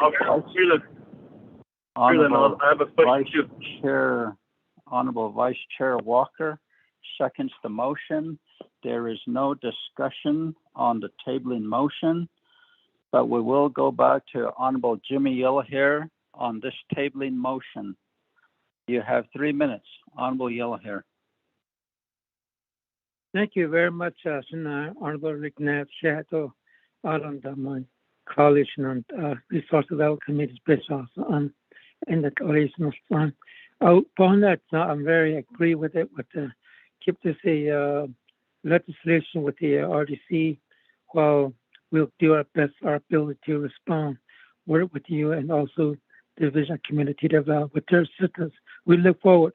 Yeah, once about not still on the bigger and so about. But to the case, layout is only key element. Thank you. Question of privilege. Thank you, Daniel. Thank you, Honorable Chairman, I have a Jimmy question. Yellowhair. I have a question for the Okay. Honorable colleagues, there's no such thing as question of privilege, only point of privilege. So Honorable Daniels, you go first. What is your point of privilege? Apologize for that, Mr. Chair. Point of privilege. For those that the motion is for table the motion. When we table a legislation, it still moves forward. What Mr. Chair, probably a question to Legislative Council about how can we keep this at the RDC level, Mr. Chair? Thank you. Excellent question, Honorable Daniels. Ms. Laureline Tapahi, may you respond to Honorable Daniels' question? Thank you, Mr. Chair. Can you hear me? Yes, you may proceed. All right, give me just 1 second here. As I understand the question, Honorable Daniels wishes to keep this legislation before the RDC and then have the legislation taken up at the next RDC meeting. Is that the desire of Delegate Daniels?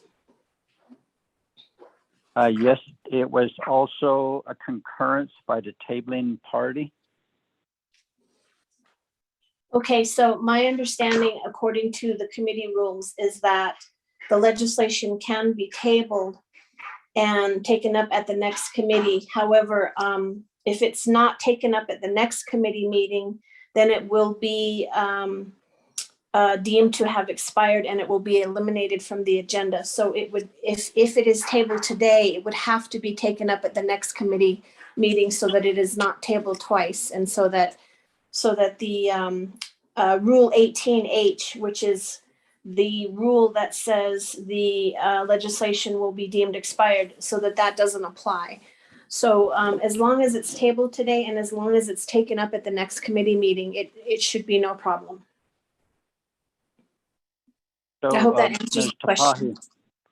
Ms. Tapahi, so can this legislation stay at RDC instead of moving forward to Budget and Finance? That's the question. Let me take a look really quick here. Let's see. When before a committee with final authority. Okay. The final authority committee would be Budget and Finance. And there's actually not a specific answer under Rule 18 tabling motion regarding tabling by a committee with final authority or tabling by a committee without final authority. But let me continue. Just give me a second here to read through this so that I can get a proper interpretation.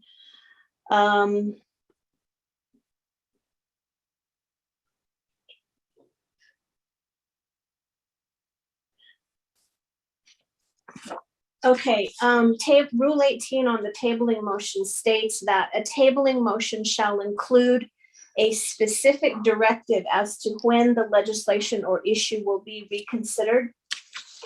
So I recommend that the committee today indicate that it wants to reconsider this legislation at the next RDC committee meeting. I don't think that that such an action would take any authority away from BNF as the final committee.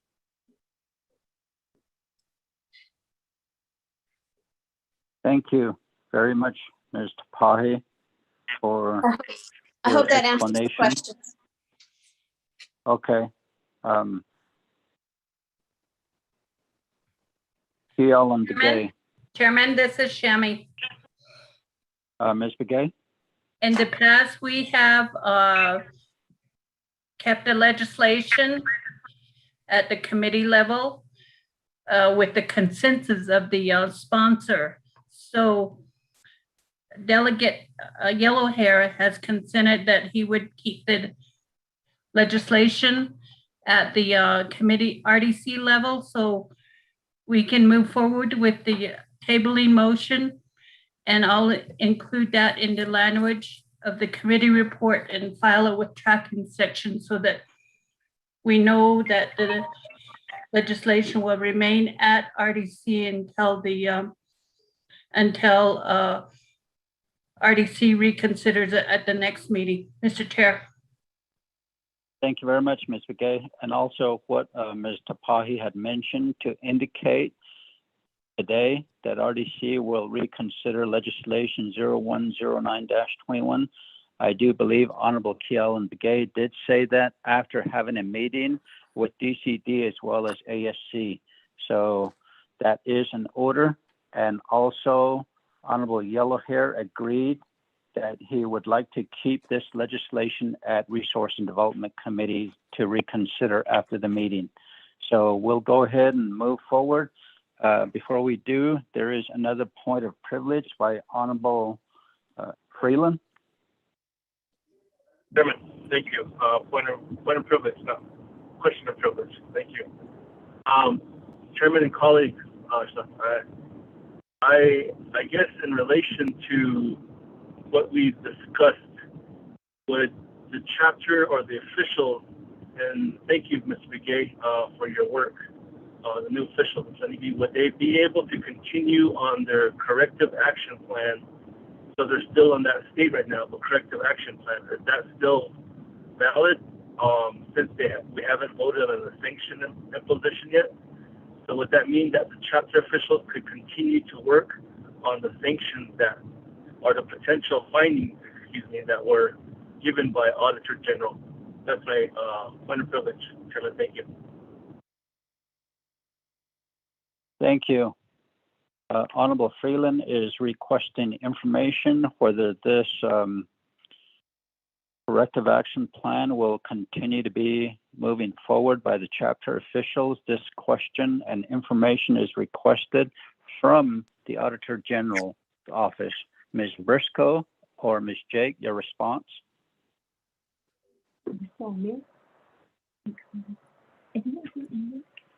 Ms. Briscoe? Thank you, committee members. You can hear me, right? Yes, Hello? proceed. Yes, the chapter should continue to work on their corrective action plan. They should continue to address the audit findings until they are resolved.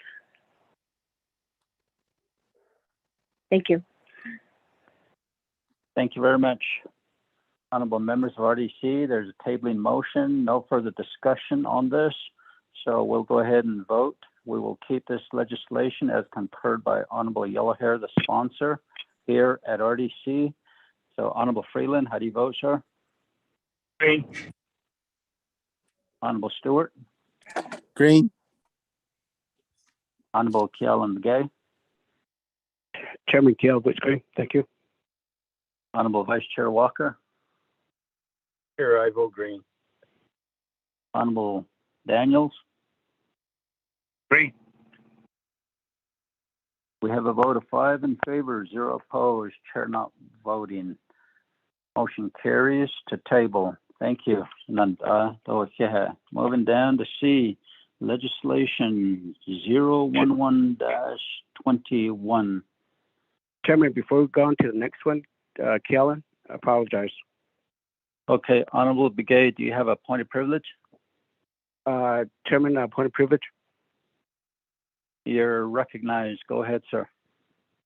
Chairman, I appreciate that.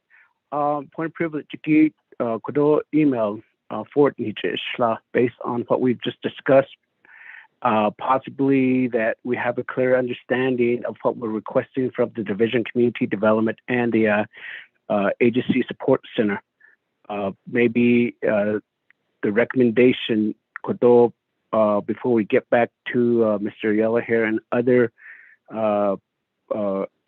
chapters that are in the situation, that we quickly address these issues before getting back to the legislation. Ecuador, the last email, there was a memo that I sent out, Ecuador, maybe get a response directly from the ASC administration to RDC directly as soon as possible and see what their input and recommendation will be. So Ecuador, Chairman, I appreciate it. Honorable Kialan Begay, your point of privilege, requesting a response. Would you like that response in writing, or do you want them to respond at this time?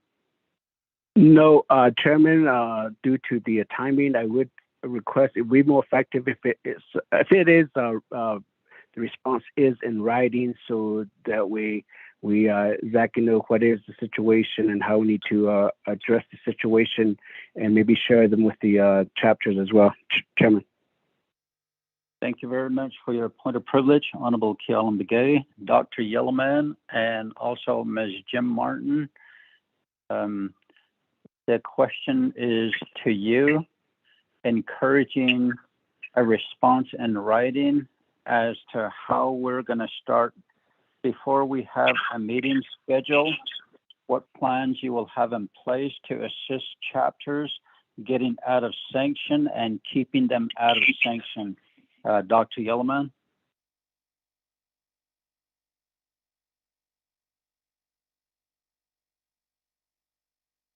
Good morning, Chair and honorable members of RDC. Good morning, and thank you for the invitation to talk here. We have been listening, and we do have staff on the line as well. We can prepare a response, a written response. There's multiple parts of accountability and responsibility when it comes to chapter sanctions. There's a large portion where the chapters are responsible, and I did hear that there was new leadership. So there's quite a bit of training that should and could happen for those new chapter officials. I know ASC has been providing some training for new chapter officials. We had orientations at the start of the year. So there's a learning curve for new chapter officials. Thank you, and then, Dr. Yellowman. So you will respond in writing? Yes, sir. Okay, we would appreciate that, and send it to our advisor, and it'll be distributed by the next scheduled meeting with your office there, as well as the administrative service centers. Thank you, Dr. Yellowman, for that. Moving along, before I go forward again, Honorable Kialan Begay, your point of privilege, will the response suffice?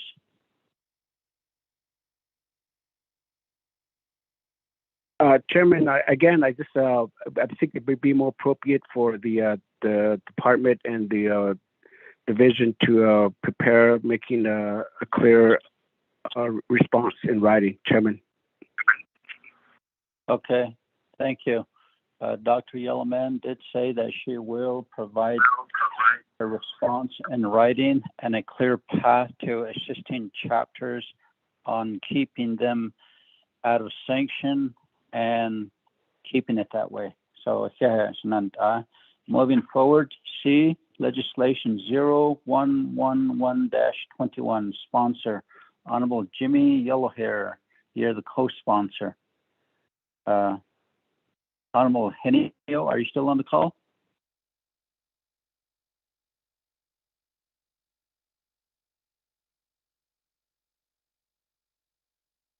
Honorable Henio, Chairman Henio.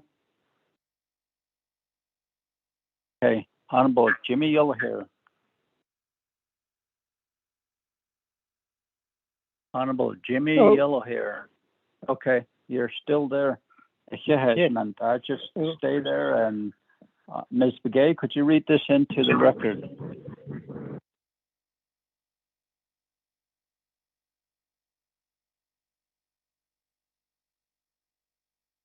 Press *6. Mr. Chair, members of the committee, you have legislative summary sheet for tracking number 0111-21. The date on it is July 9th, 2021. The title of the resolution is an act relating to resource development, law and order, budget and finance, Nabakia Committee, and Navajo Nation Council, amending the Navajo Nation sales tax at 24 NNC, sections 601 through 624. The purpose of this legislation is to approve amendments to the Navajo Nation sales tax as recommended by the Navajo Tax Commission. You will note that the legislation is assigned to RDC, Law and Order, Budget and Finance, Nabakia Committee, and Navajo Nation Council will have final authority. The prime sponsor of this legislation is Jamie Hinyo and co-sponsored by Jimmy Yellowhair, Delegate Jimmy Yellowhair. The legislation packet has 34 pages. There are exhibits that are referenced in the content of the legislation. Those are all attached to the legislation packet that I sent out this morning. You will note that the packet was posted on the council website on July 9th, 2021. And then the 5-day comment period ended. And the legislation is now before you for RDC's consideration. Mr. Chair, members of the committee. Thank you very much, Ms. Begay. Honorable members of RDC, let's establish a motion and a second.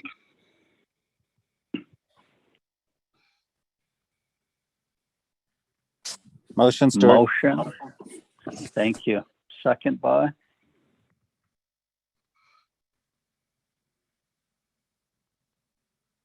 Second.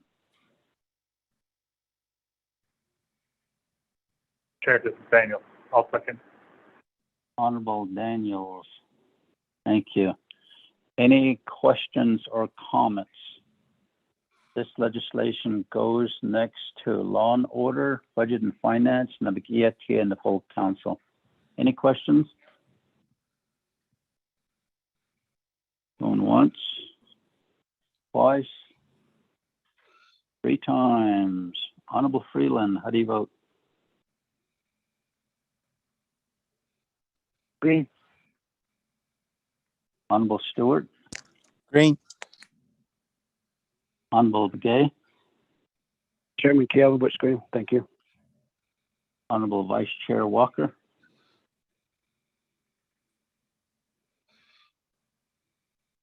Honorable Daniels? Green.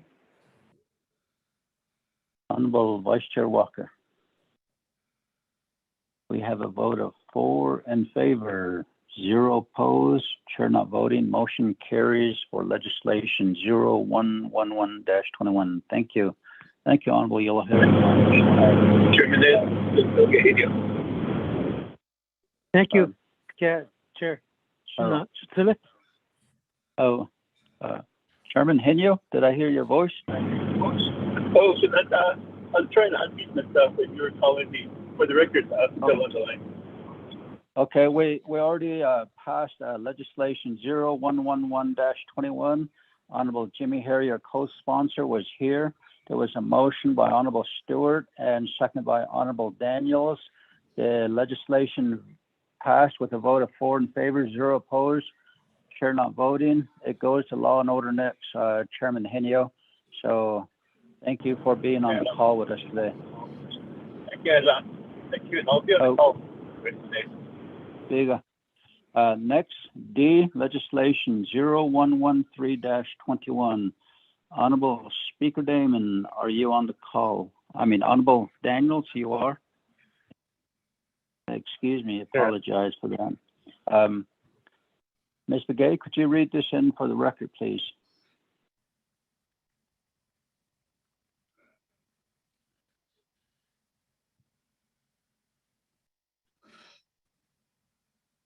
Ms. Begay, press *6.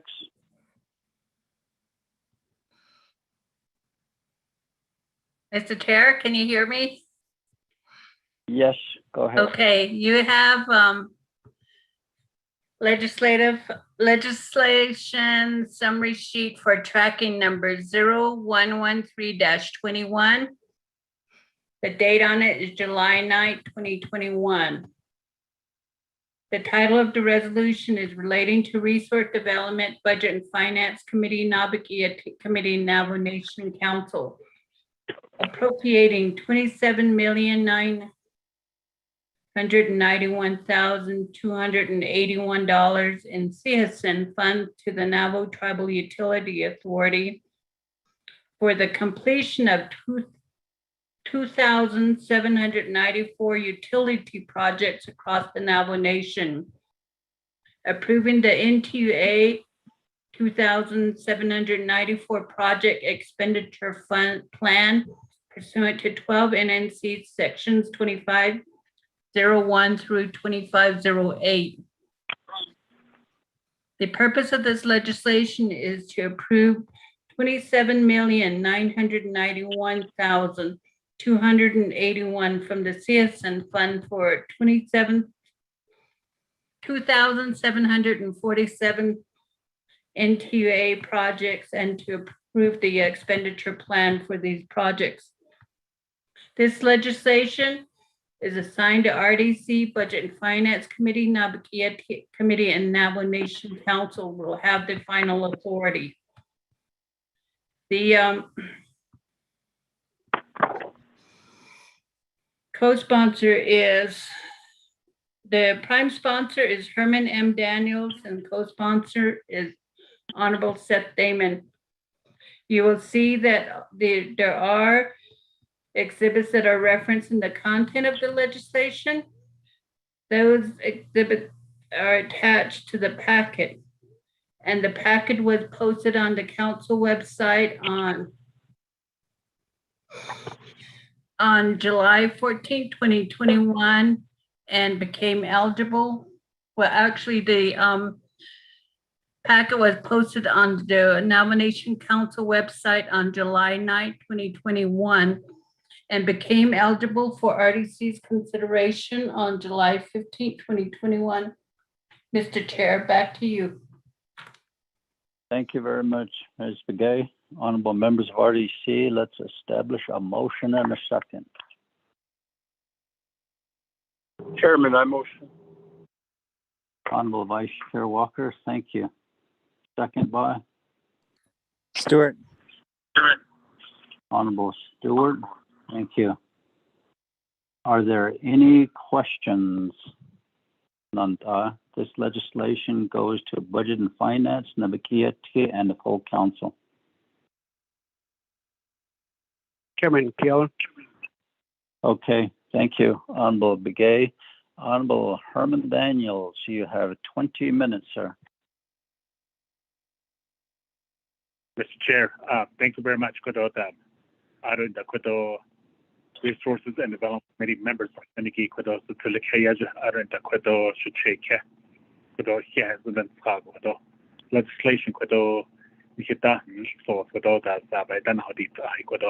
legislation 0113-21 and advisor the purpose of this legislation is to approve $27,991,281. Not the meal, so not in as one thing, not media, not kidding as one thing, or 17 or sharp peso. When they lie, yeah, could a big head with me, so not a bed, not a going mesh. A is been again, I don't know, beso hari ha nishigi eden gaidam se sen the beso ajusten nishigi equito to other Trito Ishobe Nadato Nishiko and the Gaidam NTUA Navajo Tribal Utility Authority Beniquito Nadato Nishiko Arunanaquito. They have projects, a lot of projects for the Navajo Nation. 2,747 NTUA projects. If that's Egibet Nadato Nishiko, Akona Gaidam, or Era Peso by the Akukodo Gaidam. The very CARES Act dollars, 714 million. Yeah, according to you, it's like public airways. Yeah, according Adil, Mesho Ado, a culture that you see that. So, into you, that unspent dollars that was reverted back to into hardship. The way Ajadam, but adequate out and Nadi, so no, into you, I do not know. Quado peso, so you had all the fair and be other non quadopia, Ajabin, the North Dahmare, Quado peso shots in the squadron, Nahai, Nelegi $1.8 billion to replenish the $27,991,281 back into cents and funds. She doesn't remember that. He needs Kedo, let us talk. So it is Ecuador, Adonana Quado. I have my agent Quado, the way that NTUA. Mr. Malimi Quadoda Arash with the NTUA Council, Zenigi Aja Quadoda General Counsel. So Ido Bawash Ato Leshako. So Idi Quadoda Mr. Chair, one for Betty Sham, Medo Leshkododa. My agent Bahash Ato Leshkododa, Mr. Chair. Thank you, Honorable Daniels. Mr. Malimi. Yes, Ernest, members of the RDC. We cannot hear you.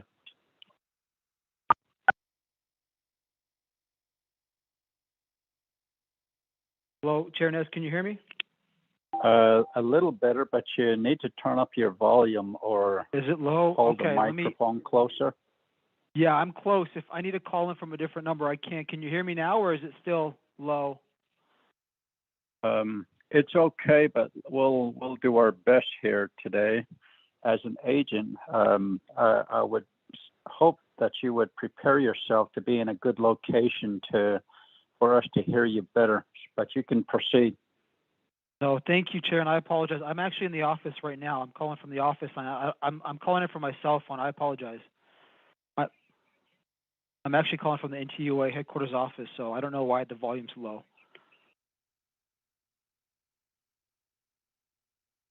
Go ahead.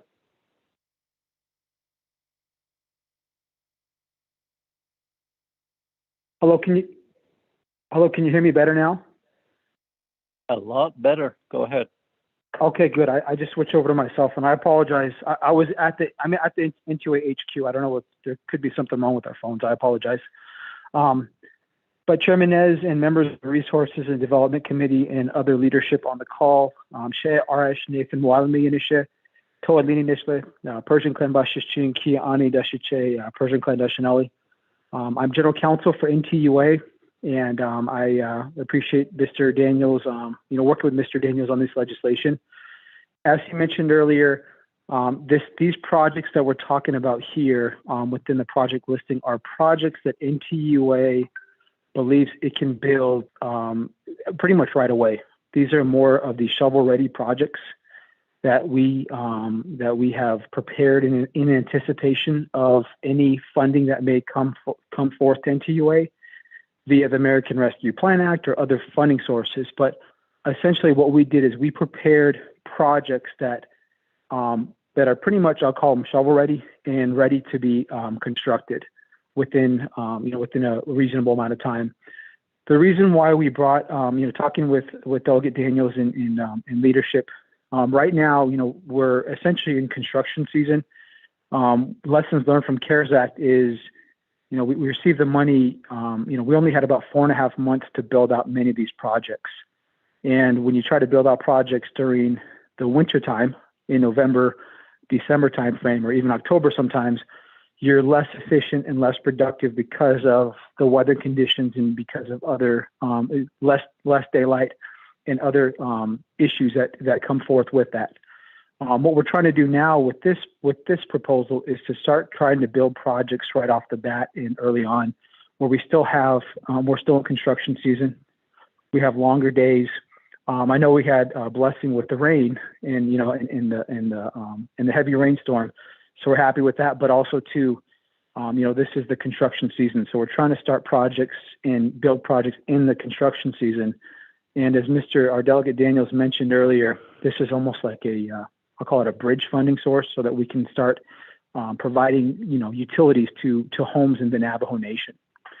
So as part of the proposal, if you look at the exhibits, we have a breakdown of projects within water, wastewater capacity, power line projects, electric power line projects, electric capacity projects, broadband projects, solar projects. Those are the categories that we put a proposal forth to within the legislation. So within the water, wastewater, I'll call it the expenditure plan. If you look at the actual exhibit, we focus on well renovations, water well renovations, storage tank renovations. We know that there is a great need for replenishing and improving those wells and those water systems. And we know that obviously time is of the essence for these, so we included those in this proposal. We also did include, as part of the proposal, water line extensions as well, and septics to home. So what that includes is, we identify, we do the feasibility to determine if a home can receive a connection to the water line, and if it does, part of the proposal includes the construction and build out of the water line extension to the home. If the home doesn't have plumbing, that's also included in the proposal. And also, if the home needs house wiring as part of the overall project, that's included as well, and the septic system as well. So, as Mr. Kuntz always mentions, water in, water out. When you have a water line extension to a home, you provide water, but you also need a wastewater system as well. So a septic system is included as part of the overall proposal. On the electric connection side, NTUA is estimating the number we provided in there is about 420 homes that we intend to connect with this legislation. Through the CARES Act, we connected 737 homes within that 4.5 month period. And there were also homes on that. There were also families and homes on Navajo that were not connected because under the CARES Act, we ran out of time. So we weren't able to connect some of the homes that were already determined to be feasible. So with this, we already have a list of homes that have been vetted out, and they can receive a connection. And with this funding, we'll go and move forward with construction of electric line to those homes. And as part of this proposal, it includes the actual build out of the electric distribution line to the home, all associated costs with that. And if the home needs house wiring, that is also included with within the legislation. I will say that under the CARES Act, I know one of the big questions is, or one of the questions asked is, how do we help other local contractors or Navajo contractors, with some of these funds? Under the CARES Act, NTUA contracted out all the house wiring, and the house wiring was done by Navajo electrical contractors. And we intend to continue that. We have an RFP out for solicitation of electricians, and we'll look at that listing, and we'll once again go through the process, the Navajo Nation process of procuring contractors. But I just want to highlight that through CARES Act, we used Navajo electricians to complete the house wiring. And then on the off-grid solar unit side, we intend to provide the same type of unit that we did through the CARES Act. It's a 3 kilowatt off-grid solar unit. It includes the entire unit. It also includes an energy efficient refrigerator. And if the home isn't wired, we also provide the house wiring as part of the proposal as well. So the same idea there as well. And lastly is electric capacity projects. I know Mr. Delegate Begay and other members of the council had a few questions about electric capacity projects, and we're looking at direct connections to the home, and electric capacity projects, they support direct connections to the home. And what I say by that is essentially through the pandemic and through the additional connections, the 737 additional connections on NTUA system, that increases the load on our system. So we have to make sure that our system can handle that load. So each new connection to the NTUA system increases the load, and we have to make sure that we have the support on our system to handle that. In addition, when we upgrade or build a new water project, a new wastewater project, a new broadband project, or bring electricity to a new region that hasn't already been served or is not served, those all require electricity, right? To pump the water through on the water and wastewater system. For broadband projects, the towers need electricity. That increases the load on the system. So as part of that, we need to make sure that NTU needs to make sure that we have enough capacity in our system to handle that additional load. And that is the reason for the electric capacity projects within the proposal and within other proposals for NTUA. We know that more students are attending school from home through virtual learning. And we know with the Delta variant, that could be the reality, in the future as well, or other variants, that this may continue even working remotely from home. We just don't know yet. So with that's increased the load on the system, and therefore we need to make sure our system can handle that. Worst case scenario is something like Texas, where essentially our electrical system can't handle the load, and it goes down. So this is preventative measures to make sure that our electric system can handle the capacity on with the additional connections. I think that is pretty much it as far as the proposal. As Mr. Doug Daniels mentioned, he mentioned the mechanism and the structure of the proposal, and I just wanted to go over the specific projects. With that, Chairman Nez, I'm completed with my report. Thank you. Thank you, Mr. Olalemi. Honorable Kealan McDay, you have the floor.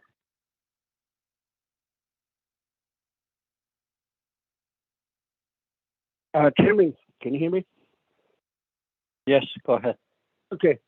Here on this Kodo, legislation is so the other Kodo, I believe in NTO in the just monitoring 2 calls right now, making a report to the HES committee as well. But what I understand, I know Chairman, I sent an email of what the chapter received yesterday. Bahasi, all my 5 chapters met with the Chile agency, which I appreciate the NTUA scheduling that for my chapters. But I believe we still have too many questions. My position, and I believe that this is what I'll be pushing throughout. Not just this is just not NTUA. Any entities or any program is asking for funding from citizen, opera funding, and anything that anything for our Navajo people, they shouldn't even pay a dime on anything. Enterprise based about that. I mean, imagine how much, but at the same time, the net in the electricity that them, and then they're giving them the option to go with Light Up Navajo, the Nido solar project, I believe that with this amount of funding and with potential additional funding from opera, the focus should be that 100% of the Navajo people asking for funding for electricity should get electricity. If there's one house that is on top of a mountain, I believe that they should get electricity as well. I think that's the typical figure of speech that's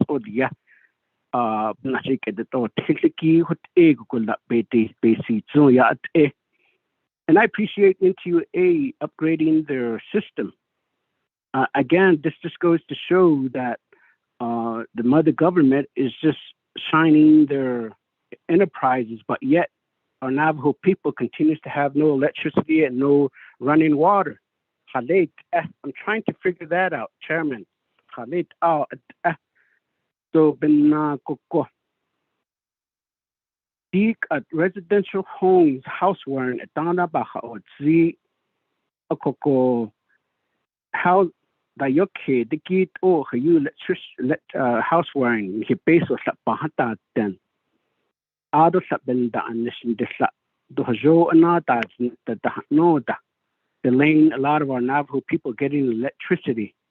Out of home site lease is another area that we're dealing with. I know that N2A is not responsible for that, but that's another obstacle that we're hindering our Navajo people to get electricity.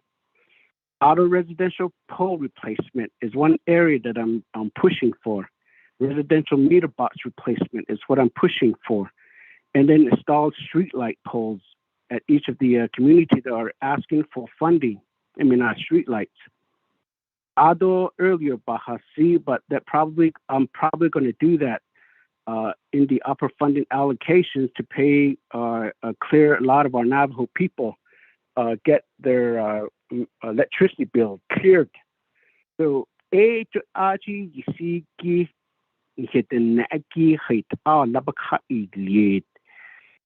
A 27 million, how much, I mean, could this cover all of Light Up Navajo recipient?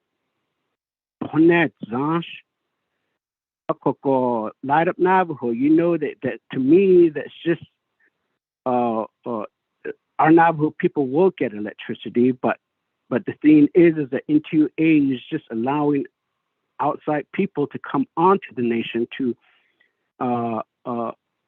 come onto the Navajo Nation to install these electricity for Navajo people, which we're grateful. But again, but yet so again, those are some questions that I have. Solar project should be the least. Navajo project should be the least, but combine everyone to get electricity should be the focus. And how much can they modify the budget? And I'm requesting that, Chairman. How much could they allocate to say that this is how much will help in house wiring? This is how much that we can help. Even yesterday, they have to pay for $50 for service fee, $10 for certain areas at the Bakau, Dandan Hills, and Hanan those are some areas that I have utility service fees, $50 minimum deposit security, Bakau, $10.60 established fee per utility, $53 permission to tap, $49 for bacterial sample fee, the Bakau deed. If you add that up, and if a person is a month to month, I mean, that's a whole lot of funding for them. That's almost $170 or $160. That's based on Liniki, Nile, or Little Quakia. Ako Argent, Nan Liniki, baby, now you nado. It doesn't make sense while we're giving millions and millions of dollars to the program, but in return, they're asking money from our Navajo people. Let me stop here, Chairman. I'm sure other committee member has a question, but let me get a response on this. But I do have additional comment, and I did send an email for an amendment as well, Chairman. Thank you, Honorable Begay. Mr. Molimi, your response, sir. Thank you, Honorable Delegate Kalen Begay, for your questions. And I just did receive your email. And I did respond to your other questions that you previously posed. So thank you for those questions as well. So as far as, I'll just start with the electric bill and utility bills for our customers. Right now, we still have a moratorium that doesn't allow disconnect for residential services. So we still have that moratorium in place that we will not disconnect for non-payment of your utility bill for residential services. You might have read in the Albuquerque Journal that the Public Service Company of New Mexico is going to release their moratorium. So it's looking that utilities are releasing in the outside of Navajo. They are removing that moratorium overall, as far as having customers start paying their utility bills. As far as NTUA, we did originally put in, Delegate Daniels requested that NTUA put in a request for, within this proposal for payment of past due utility bills. However, due to the language within the CSN funds, according to Legislative Council, it is only restricted to infrastructure projects, and they can clarify that was what I was told.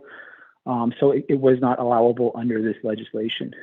We do provide that information under our ARPA listing, and we hope that we will, receive funding to help our customers catch up with the utility bills.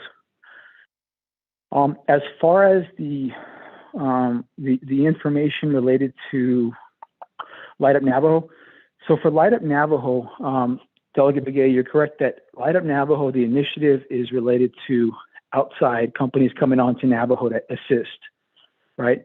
This initiative started prior to the pandemic and prior to any large federal funding coming in.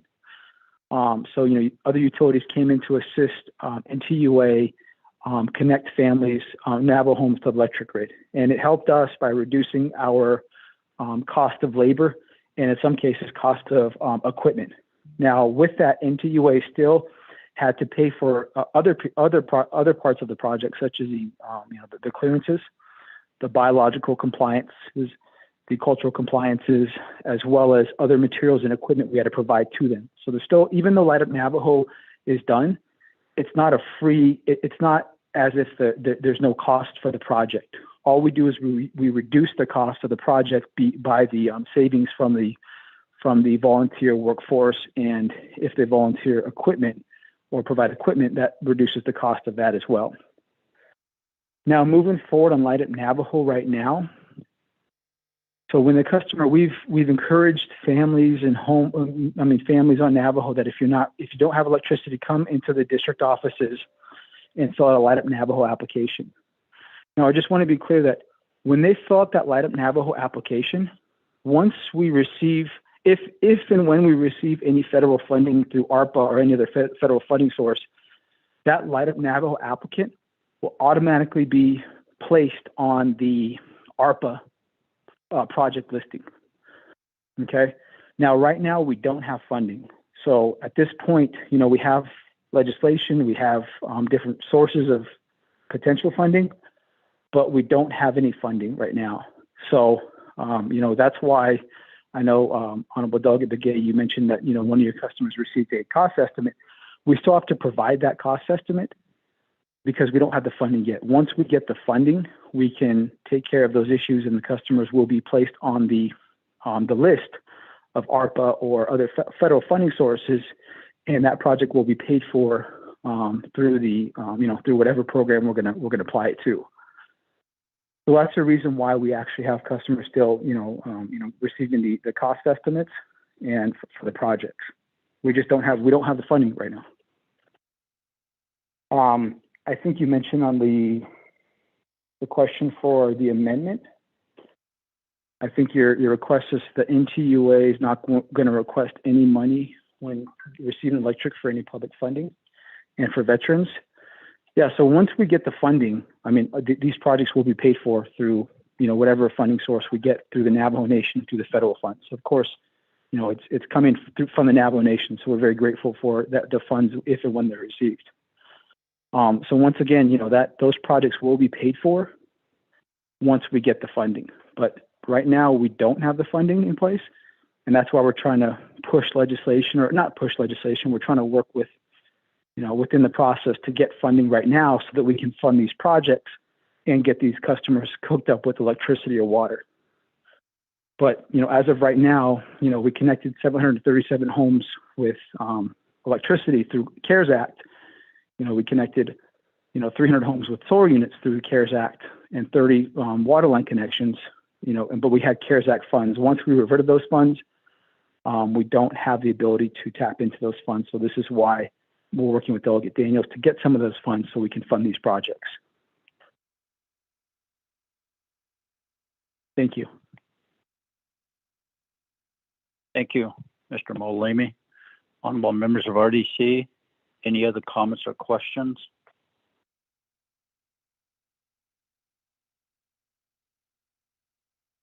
Nanta, RDC. Naidos Kiddish.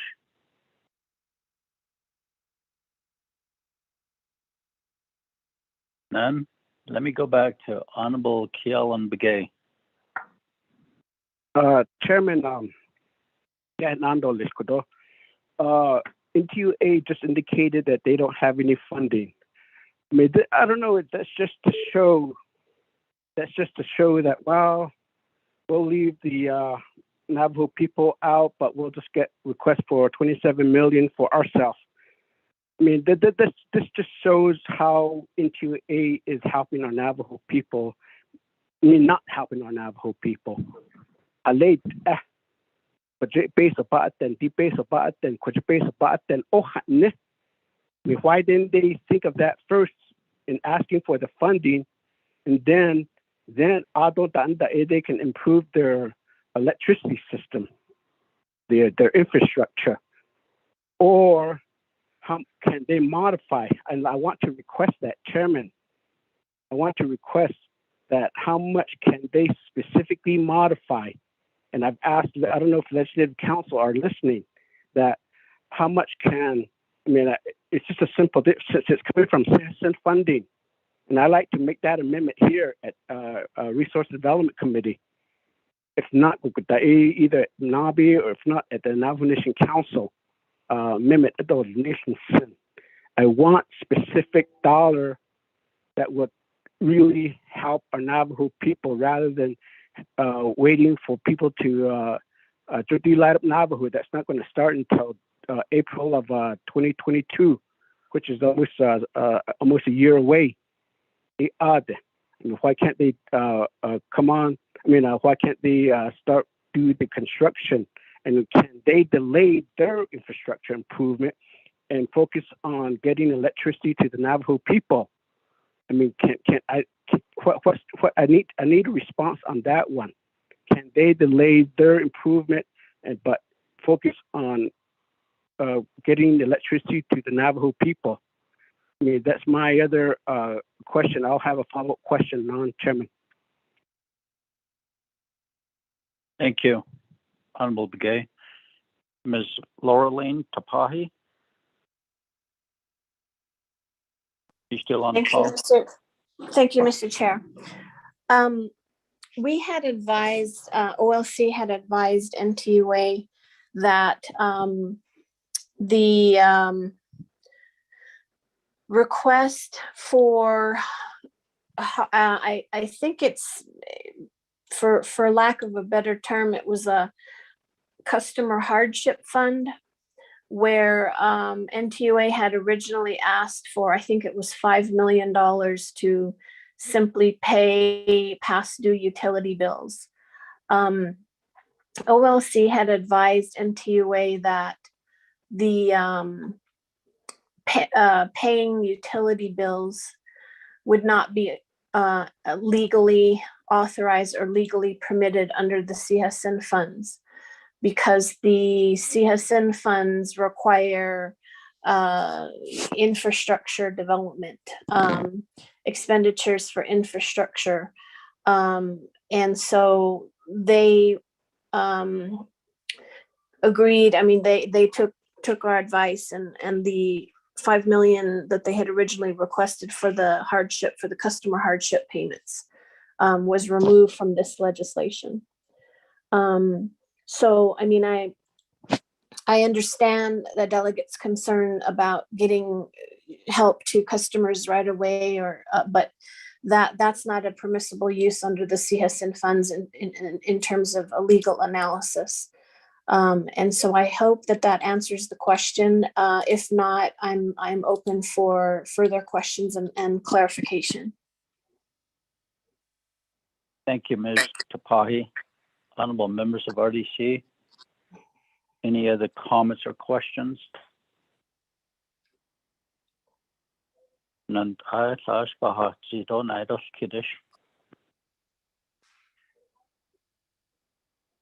then Goshinat Nana Honorable Kealan Begay. Your follow-up.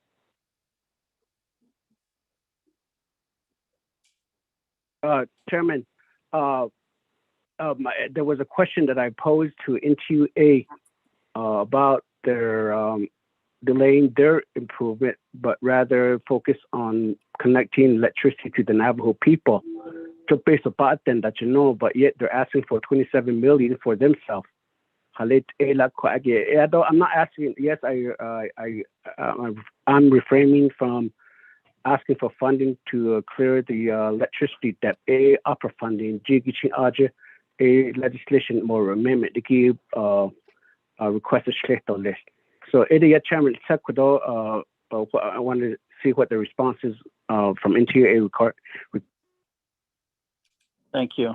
NTUA, Mr. Mulamy. Yes, I'll answer a little bit, then I'll pass it off to Mr. Kuntz, if that's okay, Chair Nez. Thank you. Mr. Kuntz.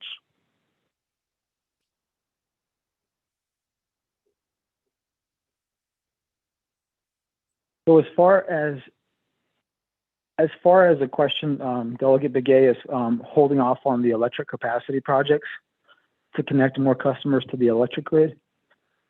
You know, as I mentioned before, the challenge we face with that is, you know, we have an addition, like as I mentioned before, we have an additional about 700 customers on our system and additional projects as well through water, wastewater, broadband, and whatnot. I already said that. However, we are, with this legislation and subsequent legislations, if we do receive any funding from the Navajo Nation, we are going to connect more homes. So with this legislation, we intend to connect 420 Navajo homes to the electric grid.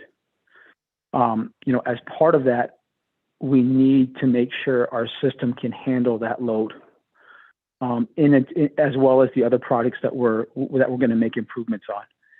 So the question pretty much is, you know, the answer to the question is we need to make sure that our electric capacity system can handle that load for the additional growth on Navajo and additional customers and additional projects on Navajo.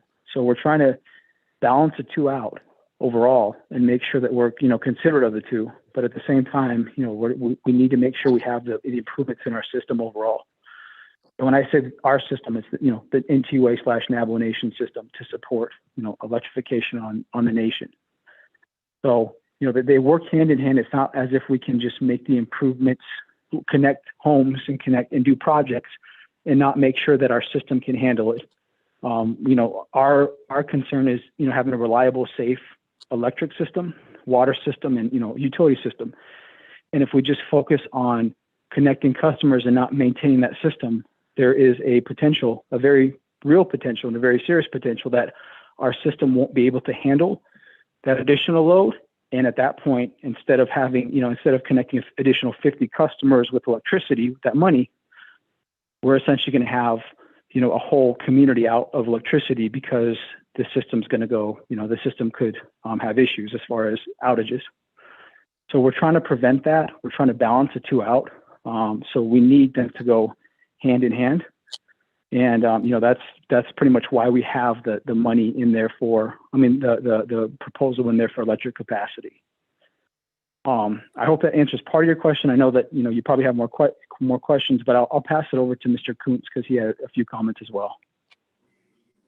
Mr. Kuntz. Thank you, sir. I just wanted to elaborate a little bit, trying to gain some level of understanding with Honorable Keon Begay. We are pursuing rights of way, and we are self-funding that with the hope that these projects, as they get approved, we can be reimbursed. And the investment there is using our resources from our revenues, which is our customers' money, because the projects connected will generate revenue.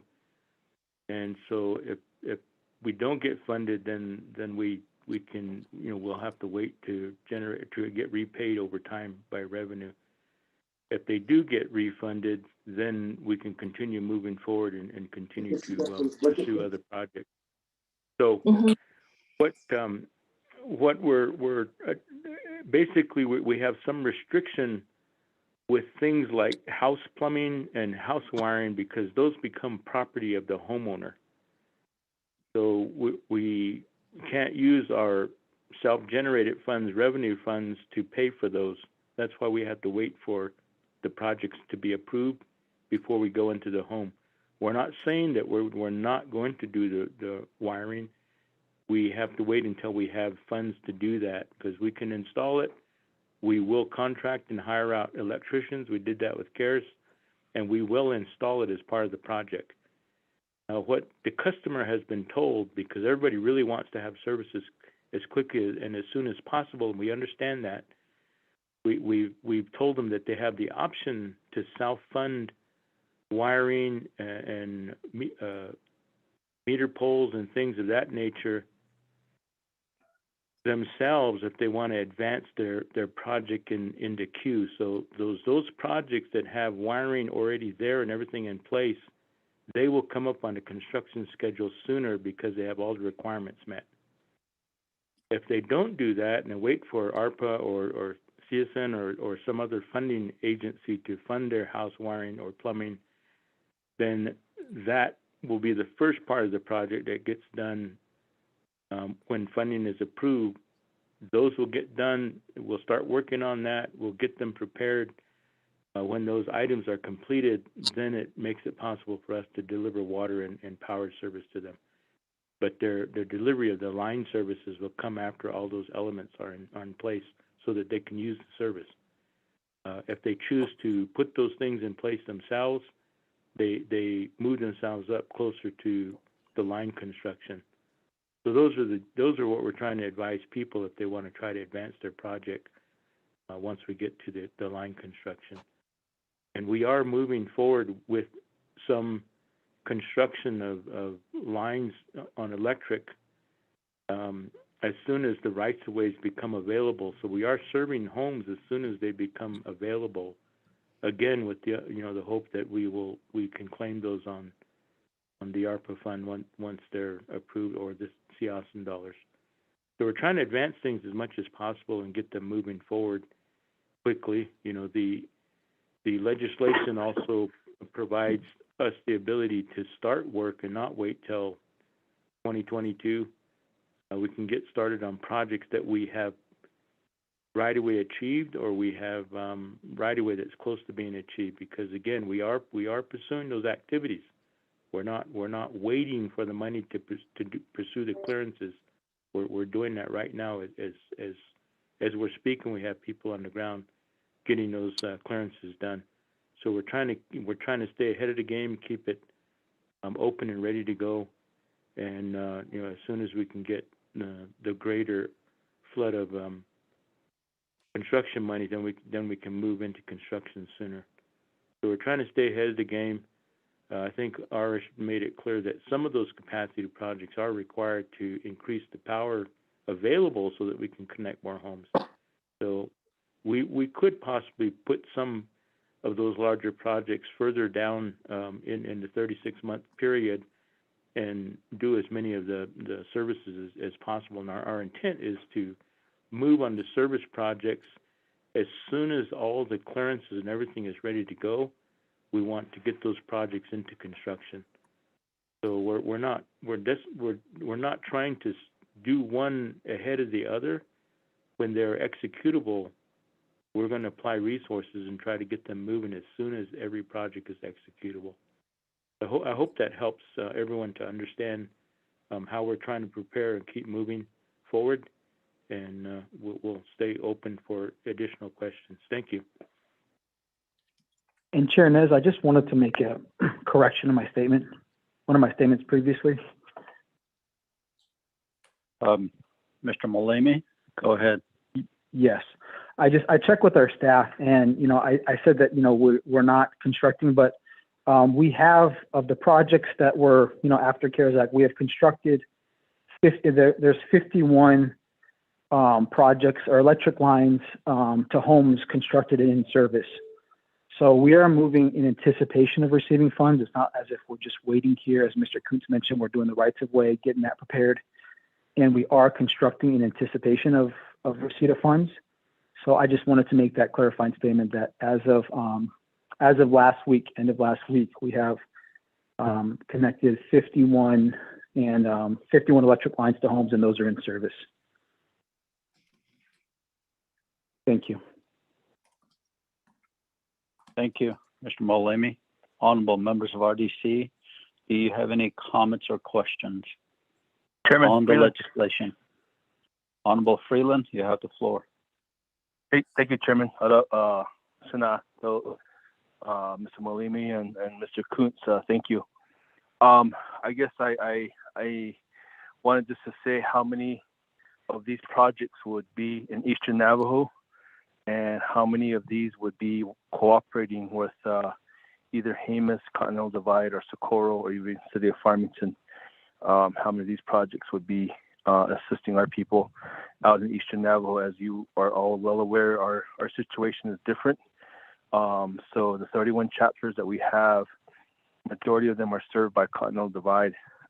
Would this legislation also provide that opportunity for NTUA to work with the co-ops to help our people in Eastern Navajo because of service delivery situations out there? Thank you, Chairman. Thank you, Honorable Freeland. Mr. Molemi? Yes, thank you, Honorable Delegate Freeland, for that question. What we're doing with this legislation is exactly the same as what we did with the CARES Act legislation, where we collaborated with other co-ops and utility providers that provide services on the Navajo Nation. So we do have, there's no restriction in this legislation as far as how many homes within CDC, APS, Socorro Electric, or Jemez Mountain, or whoever can be connected to their system on Navajo. So we've been in contact with all of the co-ops and utilities. So we've been in contact with them, and we're soliciting, asking for them to provide names and information on that. And we're working in a collaborative effort once again with those other utility providers, whereby essentially the funds that the nation provides to NTUA will be given to these other utility providers or co-ops so that they can connect those homes on Navajo to the electric grid. There's no restriction on that. It's the same thing where if there, let's say there's a project in CDC on Navajo that's ready and ready for construction. If this is moved forward, or if ARPA's moved forward, NTUA would receive an estimate for the cost, or some type of invoice. We would pay it, and then CDC would be able to connect that family with electricity, and that also includes the house wiring as well if needed. So that component remains the same with those as well. So if the home needs house wiring, that would be part of the service to the electric provider or co-op. I don't have an exact number, Delegate Freeland, for the specific for this legislation. I can get that for you by the next meeting or the next committee meeting, and I can provide that information. But I can tell you we are working with all of the other utility providers and co-ops to try to get information so that we can connect folks in their service territory on Navajo with electricity. Thank you. Thank you. Honorable Freeland, do you have a follow-up question? Chairman, thank you. Thank you, Arash, for that. I would love to have that information provided if possible. That way I can share with my colleagues out in Eastern Navajo as well, and they can share with their respective chapters. I really think this is such an important move, and making sure that we do hook up as many people as we possibly can. Just a comment related to feedback from CARES Act and what was reported by the co-ops. They said that it was such a good relationship and transition with NTUA on the CARES Act situation when we were able to hook up some families out in Eastern Navajo. So I appreciate that cooperation and that collaboration with NTUA and the co-ops. The co-ops were very enthused and provided me some really good feedback on the relationship that they had. And I hope that continues, and I hope that will remain in place and intact for our people and for the benefit of our people out in Eastern Navajo Agency. But yeah, Chairman, thank you. Thank you, Honorable Freeland. Honorable Vice Chair Walker. Can you hear me, Chairman? Yes, you may proceed. Okay, thank you, Mr. Chairman and members of the Resource Development Committee. Staff, so to the various offices and entities that are listening on this call.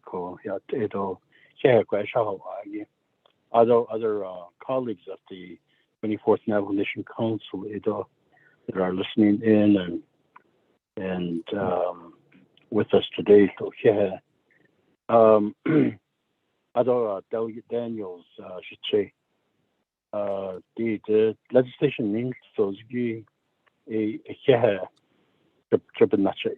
by yati now the that and has the is the what the toy could other basic cheese or a teen do other how one that indicate to either what I don't know loss just has anigina loss but when teacher so the that just a artist other blush like a just a the lot blush like in it's is quite a hot given second spend so quite for angi what on that but the bandit a petty ani ko delegate TLMBG yes she asking what on the day is oh don't put out yeah what you go I just the no ko even yeah it's was on the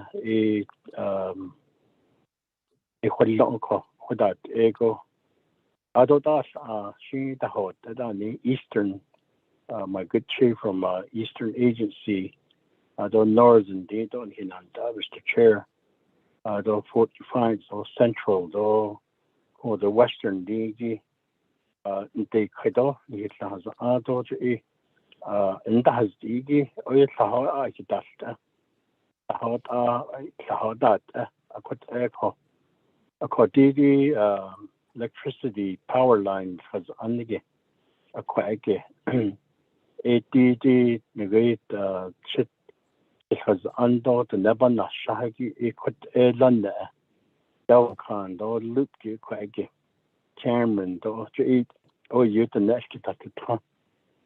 But actually, not there's frequent power outages in the communities that I mentioned.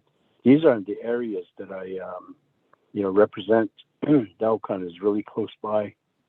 Although Loop certainly in Cameron, the populated areas where people live and reside and work, and that the use of electricity is probably different than more isolated areas.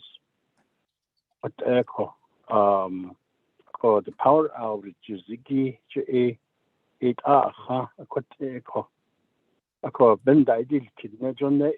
capacity. There's a need to increase the capacity or upgrade the capacity in the NTUA system. So, one the quid of another Joko a what either Shinda what either what other a housing so even a capacity building a panel de a permit digo what called a saddle little a just a the show the need that you've been the let you what a training in the give echo or quite it quite it or be on my comment this morning here, Mr. Chairman, committee members, and then solar units, so solar powered electricity. The need for that in my area, certainly there are isolated areas where there are people that live off the grid more than several miles out of population density in those areas. Solar and some did receive some of these solar units in my legislative district, and they are certainly appreciative. And then some are asking for that again.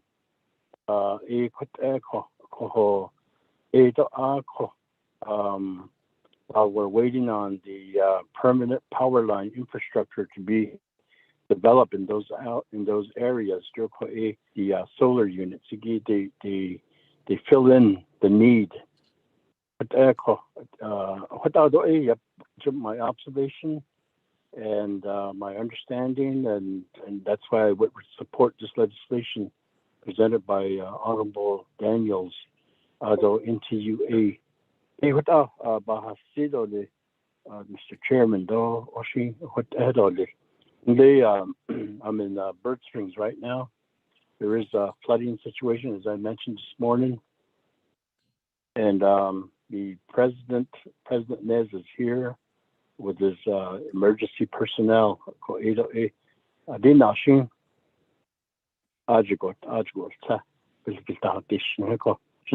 But I'll let you know. Thank you for this time, Chairman. Thank you, Honorable Vice Chair Walker, for that. Let me go back to Mr. Mullamey. Sure. Thank you, Honorable Vice Chair Walker and Chairman Nez. I'll pass over the, if I can, to Mr. Kuntz to make comments on behalf of NTUA. Okay, Mr. Kuntz. Thank you, sir. I just wanted to elaborate a little bit further on Honorable Freeland's question regarding customers in the Eastern Agency. As Arish had mentioned, we can provide a list of the current number of applicants.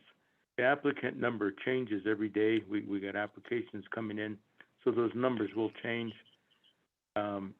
Also, as they become cleared, there's room for additional customers to come in.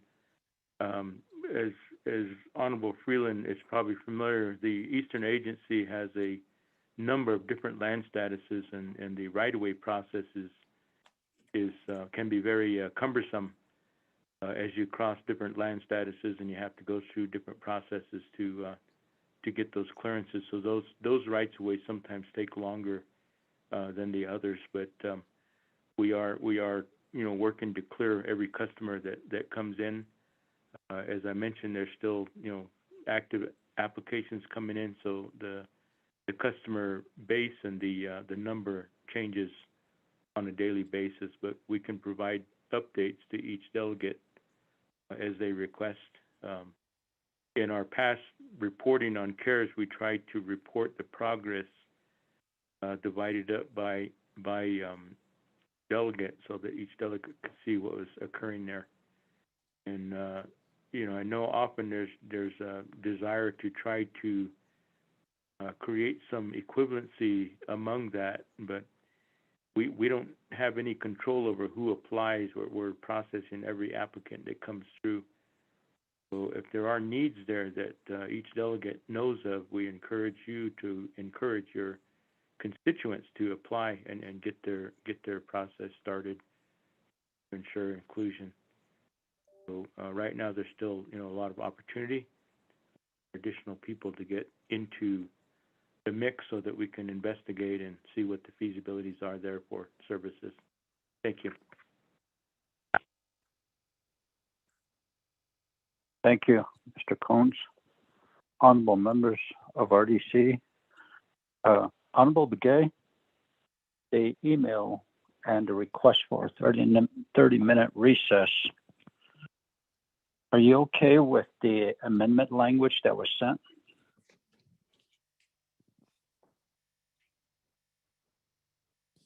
Honorable Begay?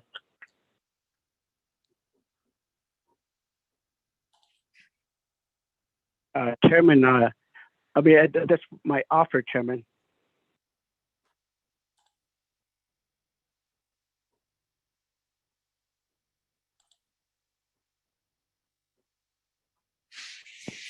Mr. Chair, Honorable if I Chair. may, this is Laureline from OLC.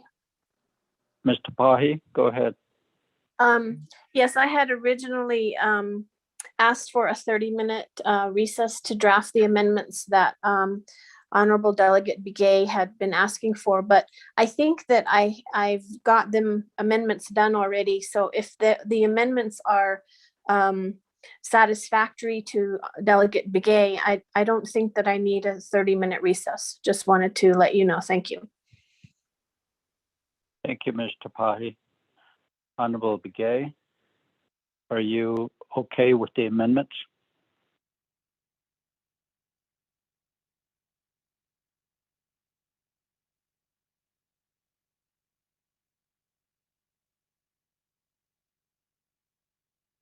Honorable Begay? My apologies, Chairman. I'm sorry. I'm trying to finishing up the report with the HES committee as well. I'm sorry. Data amendment language Ms. Tapahi sent you. She wrote it out already, so there's no need for a recess. Are you okay with the amendment language? Yeah, let me pose that amendment, and again, it's up to the committee member of how they choose to act on it. So with that, Chairman, I motion amendment 1 Shida.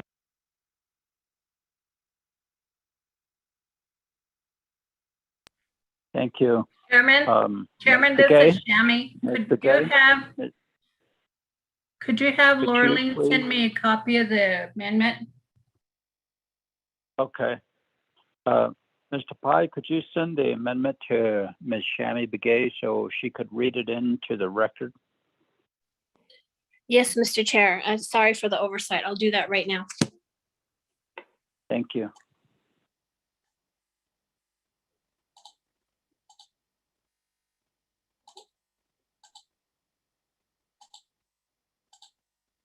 And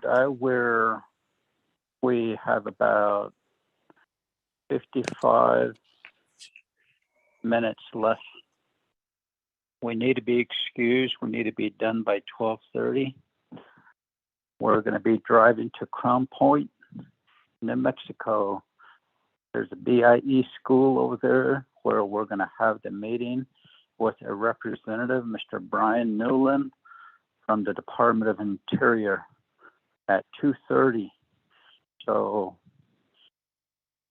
just requesting that we at least be done with the legislations.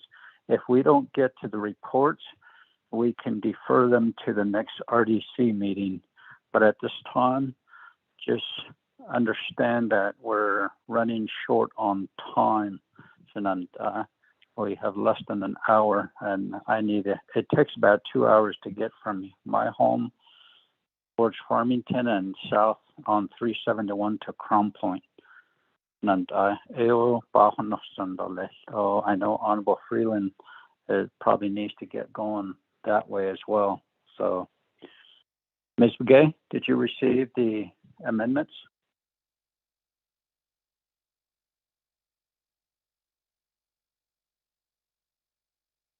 Yes, I did, Chairman. And the amendment, the proposed amendment by Kealan Begay Jr. is page 8, line 4, insert the following new paragraph C, which will be all underscored. Paragraph C, related to the homes that will be served by NTA serving the CHSN funds approved in this legislation. NTUA shall perform or subcontract or shall pay all costs for construction and installation of residential power poles, residential meter boxes, residential street lights, and shall pay all costs for residential house wiring. NTUA shall not pass on such costs to its customers.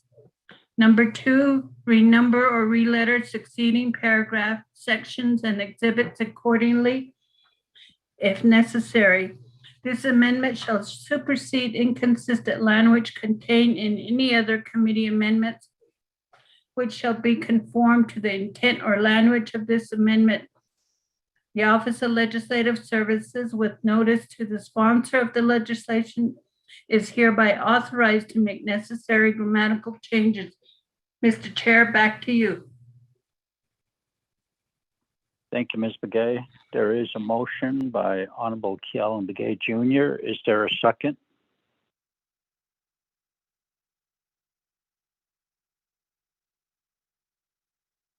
Second. on Amendment 1?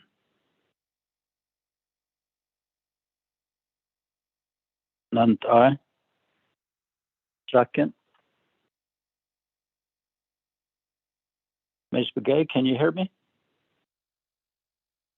Yes, I can. I'll second, Chair. Okay. Stewart. Honorable Stewart, thank you. And are there any questions or comments on Amendment 1? Chair, can I make a comment, please? No, on the committee, for the Thank you. committee. Thank you. Committee members, any comments or questions on the amendment? None? Mr. Chair, Honorable this was Freeland? Delegate Daniels. Okay. Honorable Daniels, go ahead. Yes, can I give some time to my agent, NTOA, Mr. Malini, Mr. Chair? Okay, Mr. Molimi, go ahead. Thank you, Delegate Daniels and Chair Nez. The only comments I wanted to make, I apologize, I missed the second part, which is my fault. But the first part, I just wanted to make the statement in that when we do our goal in CARES Act and our goal in the under any other subsequent legislation as far as connecting families or homes on Navajo to the grid, is to focus on the dollars on connecting families that currently don't have electricity. So that was our focus, is trying to provide an electric connection to homes without electricity. So this amendment will take some funds away from that, and it'll increase their load, these homes, but it'll take some money away from connecting new homes to electric grid. I just wanted to make that statement for the information of the RDC. Thank you. Thank you, Mr. Molimi. Honorable members of RDC, any other comments or questions on Amendment 1? Mr. Chair, this is Delegate Daniels. Honorable Daniels, go ahead. Yes, thank you for that. Share for the amendment in lagi for the Adonana for the speaking to the amendment, connecting more home to families on the Navajo Nation. That's the main intent of the legislation. With this amendment, I'm just thinking about how much more dollars do we need if we do this amendment. I don't know who would answer my question. Mr. Chair, I don't know if we need to add on more dollars. I don't know if we can do that, Mr. Chair. Thank you. Honorable Daniels, I believe that we know that this legislation will head to Budget and Finance Committee, Navajo Committee, and the Navajo Nation Council. So during that time frame, perhaps there can be an amendment to increase, if you should desire that, to increase for the requested wording here on the amendment. And let me just go to our Legislative Council at this time. Ms. Tapahi. Thank you, Mr. Chair. I'm sorry, could you please repeat the specific question that you needed me to answer? Based on the amendment language that we have today, would Honorable Daniels also need to make an amendment to increase the amount other than 27 million? Well, let's see, the total amount, okay, yes, 27,991,281. As far as I understand, we don't have a dollar amount for how much it would cost to do what's explained in the amendment. If this amendment is passed without increasing the total amount of CHSN funds approved in this legislation, let's say it's going to cost $100,000 to do all of it, then I mean, what this amendment is essentially telling NTUA to do is eat that $100,000 and pay, and I don't know if they can do that. So to do this amendment, I mean, of course, the committee can say that and say NTUA has to pay for all of this on its own. But if NTUA could come up with a dollar amount that would correspond to all of these residential homes that would be getting the meter boxes and poles and streetlights and whatnot and house wiring done, if NTUA has a breakdown and a specific dollar amount, then it could simply request an increase in the 27 million in CSN funds in this legislation.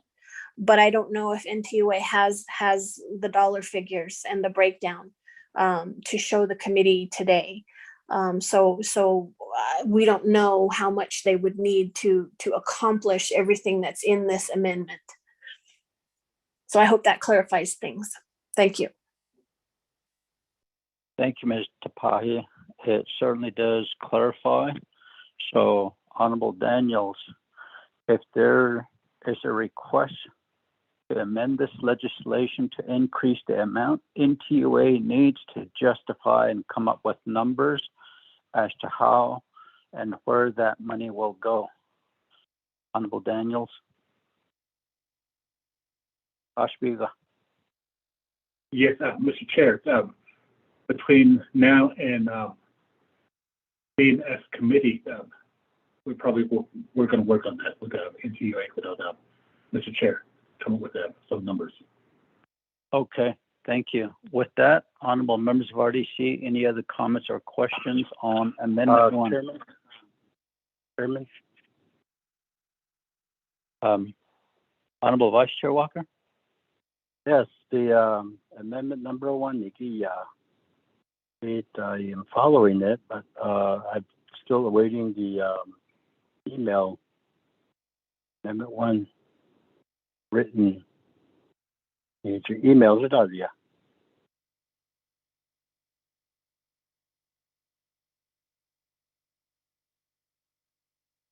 Honorable Vice Chair Walker, yes, I'm looking at the email that was sent. It was just sent to myself and Honorable Begay. Ms. Begay, could you send it to all the members of RDC, please?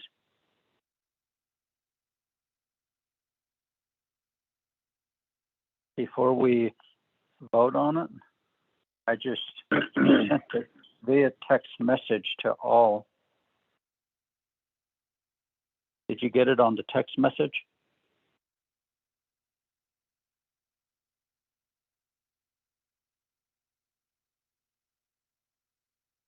Honorable Vice Chair Walker? Yes, Chair. Then I have a question. Okay. Did you want to review it first? Yes. Looking at it. Okay. Yes, I'm looking at it. Anytime you want to ask your question, Honorable Vice Chair Walker, you have the floor. Okay. Yes. So I do have a question on this amendment number 1, posed by Delegate Ellen Begay Chitsule.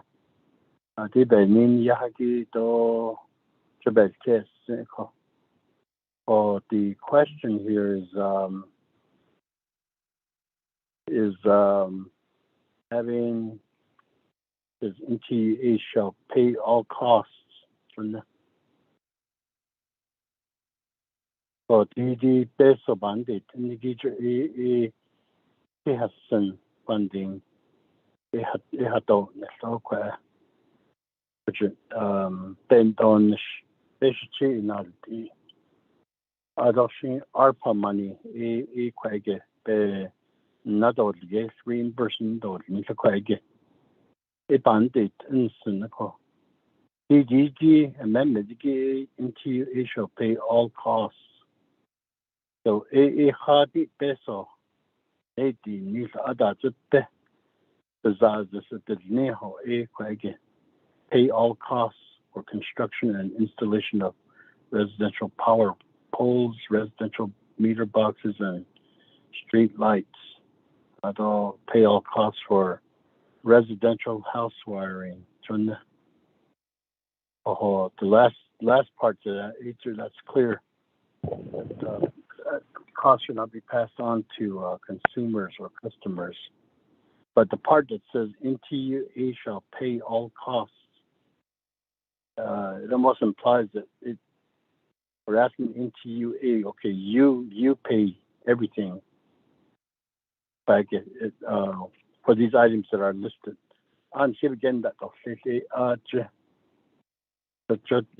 had an amendment. I could be wrong. Maybe somebody can clear that up.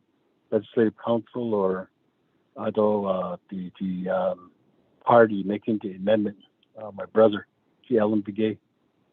So I get NTUA shall pay all costs. And doesn't say where they can get that money. Is it their own revenue, their own reserves, or their own cash? Big end or they spend it. Nikos in the John Sawyer. Chairman, thank you. Thank you, Honorable Vice Chair Walker, for your question. Ms. Tapahi, could you explain that section there? Chairman, I can do that. Kelly, sponsor. Okay, Honorable Begay, go ahead, and then I'll go to our Legislative Council. Go ahead, Honorable Begay. I'm sorry, Chairman, for interrupting, but to the sponsor, at the beginning of the statement, the sentence, it says that using the citizen funding, citizen peso chipen ego tenen liniki ba koko 80 ke hona aniki ene to sato the peso sa BD kista. I guess that's the simple language Navajo statement I can make. Di kudo the nabat nicht eko kudo citizen peso chipen in chahulia ki epe edo the nen liniki sato peso BD kista, because there's a hello yet neat lights, heat or water, but how to start your process for new utility service.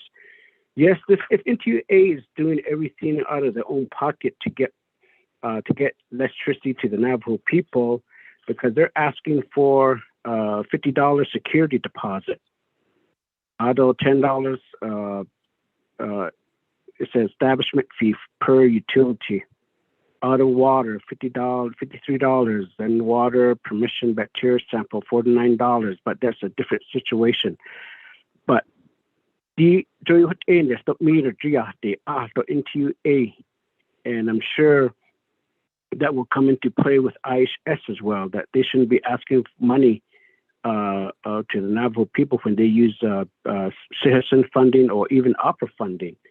So that's what I'm trying to get at, I'm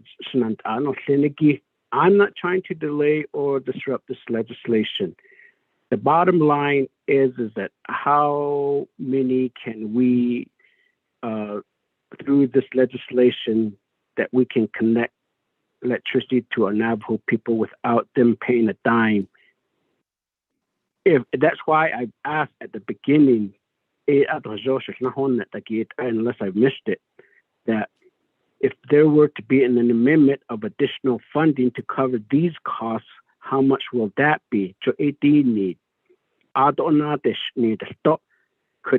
a portion of this, of your progress of installing, I mean, if you start looking at the fund, the $27 million, that's a lot of money. And I don't think a check of funding. And why are we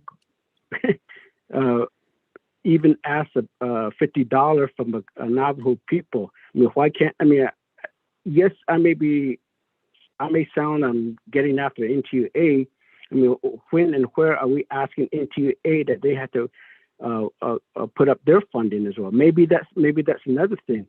I mean, what part? How much are they putting up in this development? Because I think that's what citizen funding is asking. Does ask. Maybe I need clarification. It's the AJ because because citizen is for leveraging. Because I don't know if they're indicating that's a being zone, but not a well. So this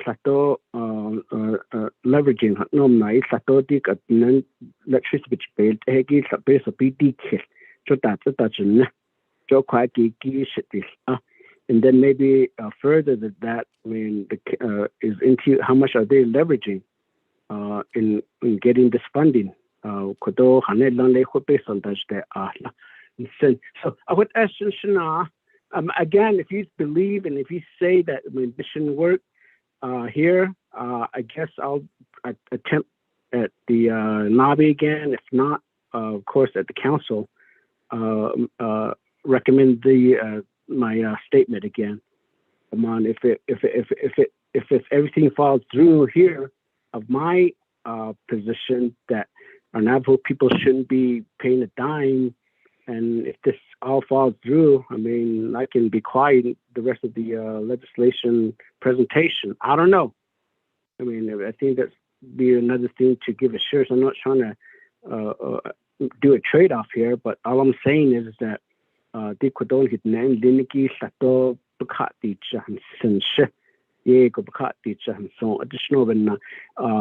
but replacement was the one thing that I was really looking at.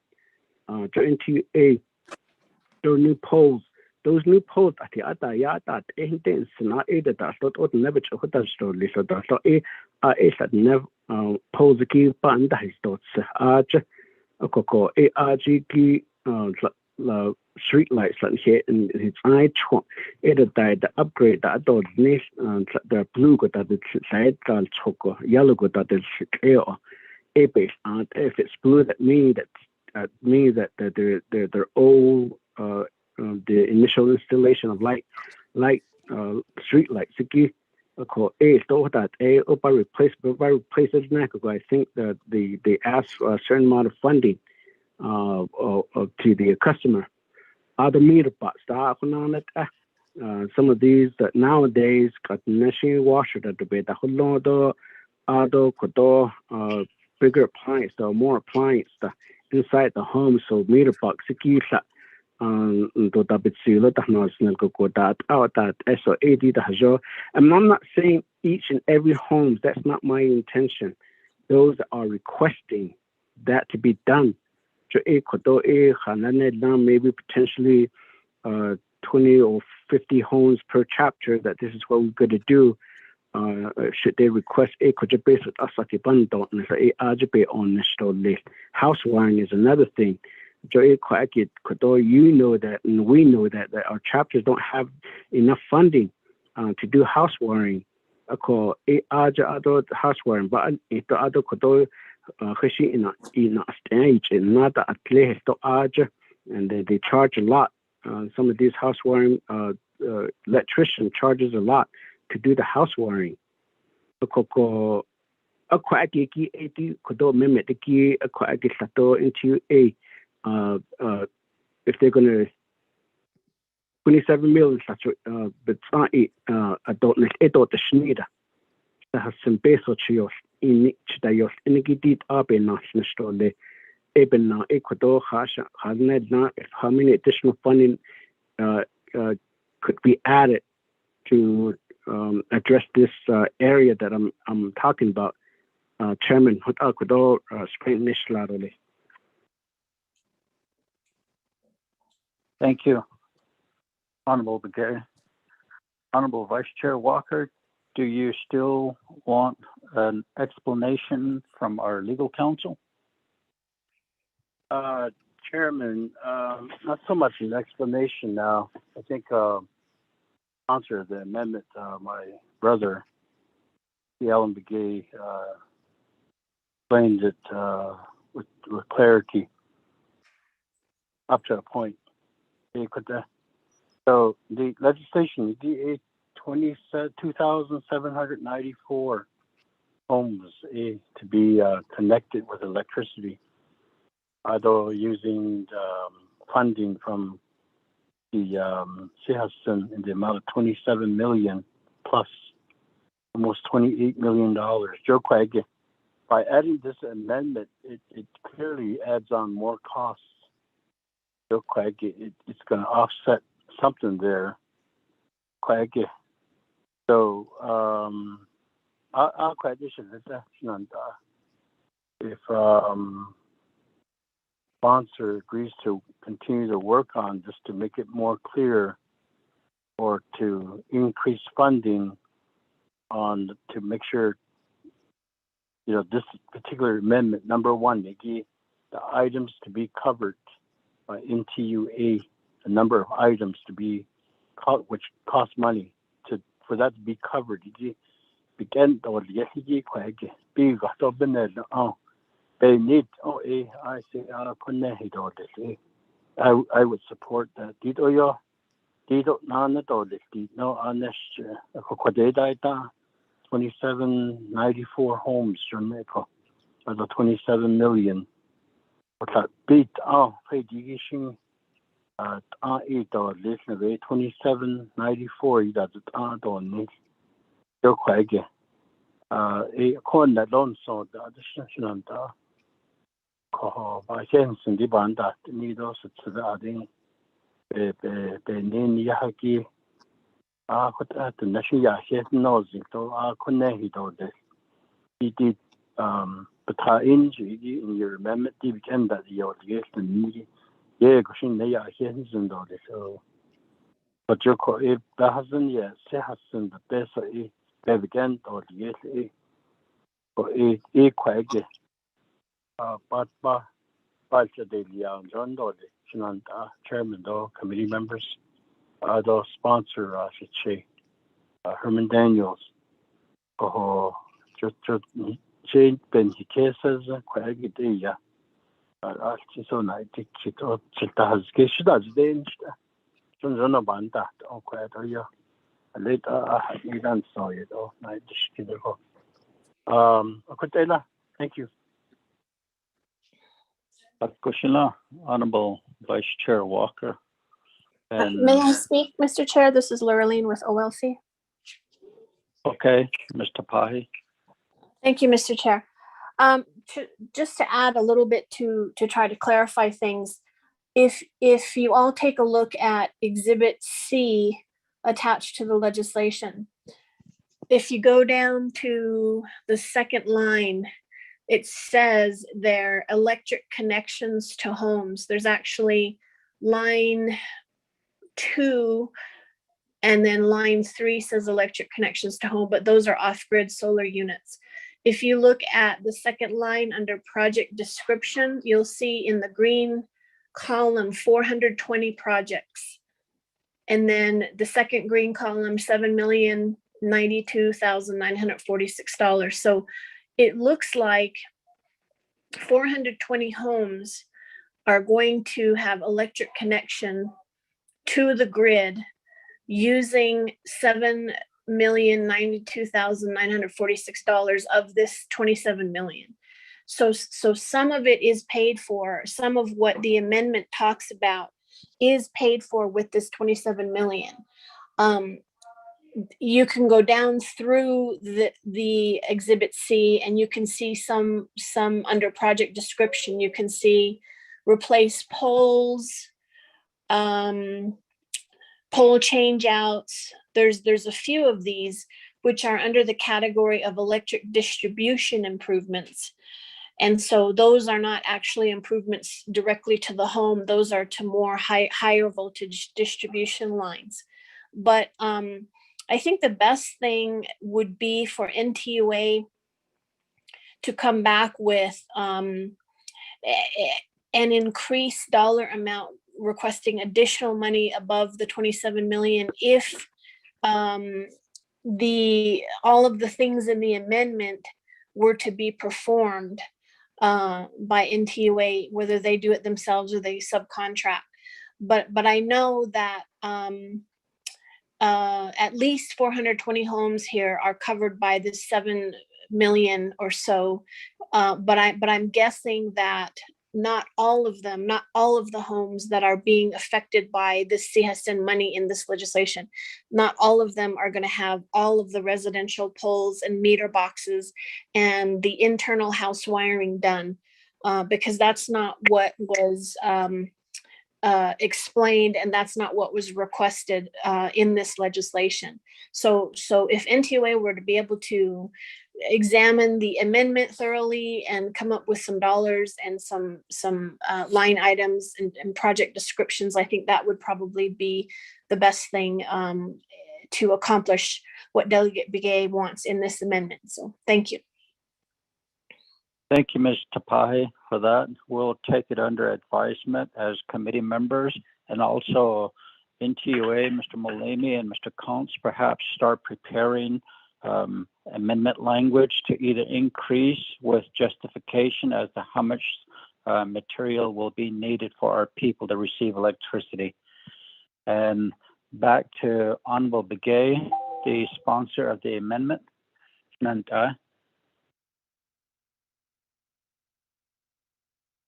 Chairman,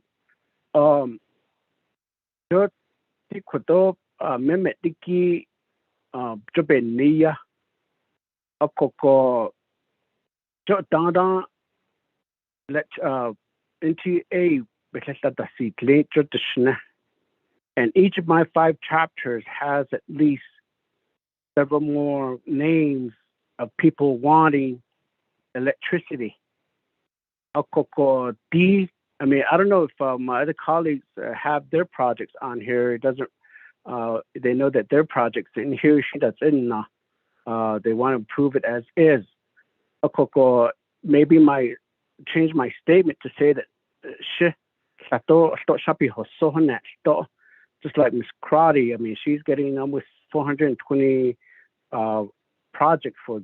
She's getting $7 million electricity connection. Because I don't know if that's overall Navajo Nation. Although solar gives 80, because that's only in Crotty's region. And the only one that I have in this legislation is the cell tower, which I'm grateful for. But this is going to take a while. So if you believe that I'm complicating this legislation, but the thing is, I need assurance from the NTUA that because the other thing too is, Chairman, I know I'm getting off the subject here, but there was a power line funding for 5 chapters, an amount of almost $4 million or something. And one of my chapters, one of them, 1.2 million.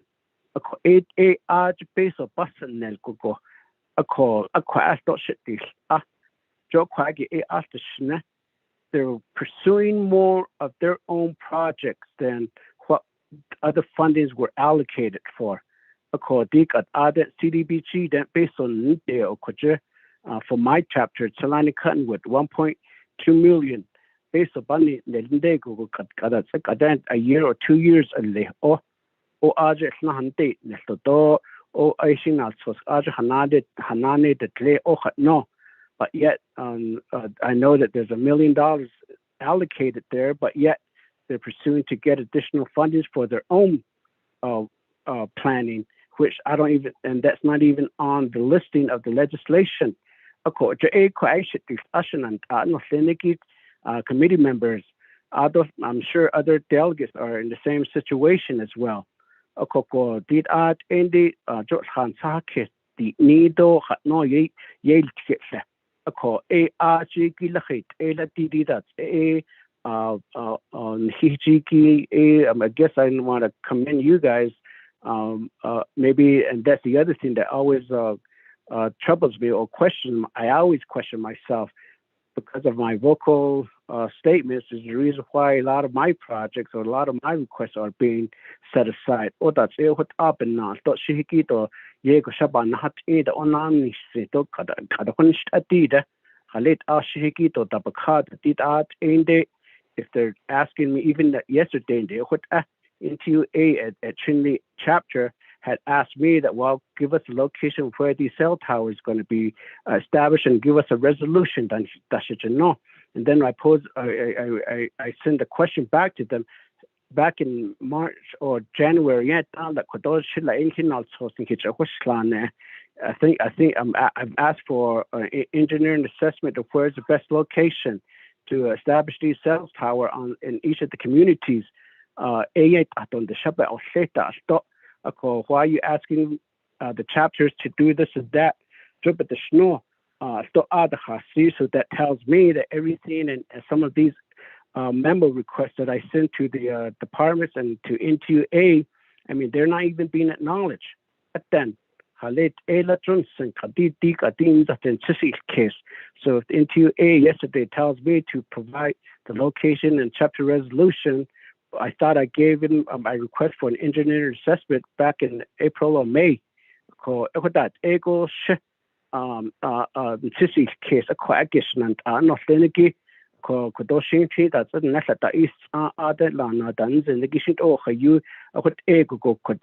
mean, out of the $27 million, I sincerely believe that NTUA can do all they can to build electricity to our Navajo people.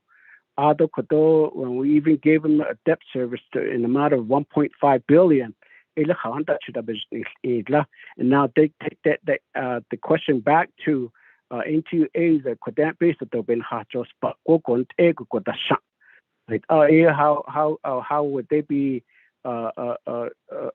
asking for additional funding from other areas? That egon sister zinge ban such case ko eben nachko sister zinge shit this ado kodo slow asahanda lepat hat shahaki bayashti or dishna, because at yesterday's meeting I know the like Blue Gap, they gave me a listing about almost 20 individuals. So Blue Gap is not even on this listing. So I'm glad that other Navajos are getting electricity in your area. What about mine? Electricity yangi to shabi softa. Because each of the delegates are mentioned by each of these categories where they're be getting water line and septic system, and then water line. Again, the only one I'm grateful that's listed in there is the broadband. It's okay, but other than that, electricity, because none of it is being mentioned on the listing. So maybe I ask the NTUA that even all these Light Up Navajo listing, and even the people that are still waiting to get electricity in Telani Cottonwood of the 1.1 million that's just sitting there. I mean, maybe I ask for a directive that the NTUA start working on getting the electricity going at the Telani Cottonwood, the 1.1 million that's been sitting there for the past year and a half. It doesn't make sense to me that there's some funding still there, but yet anything that will greatly benefit them, the NTUA, they try to push it through these type of legislation. So, Chairman. Thank you, Honorable Begay. We received your email, Honorable Begay. You're willing to withdraw the amendment, and all within the amendment, you want NTUA to agree to provide a recommended amendment at Nabigiyati or the full Navajo Nation Council session. Chairman, I agree to that. Okay. So I motion to withdraw my motion, Chairman. Okay. NTUA, Mr. Molimi. Yes, thank you, Chair Nez and Honorable Delegate Begay. We can abide by that request. Thank you. Honorable Stewart, do you withdraw also? Concur?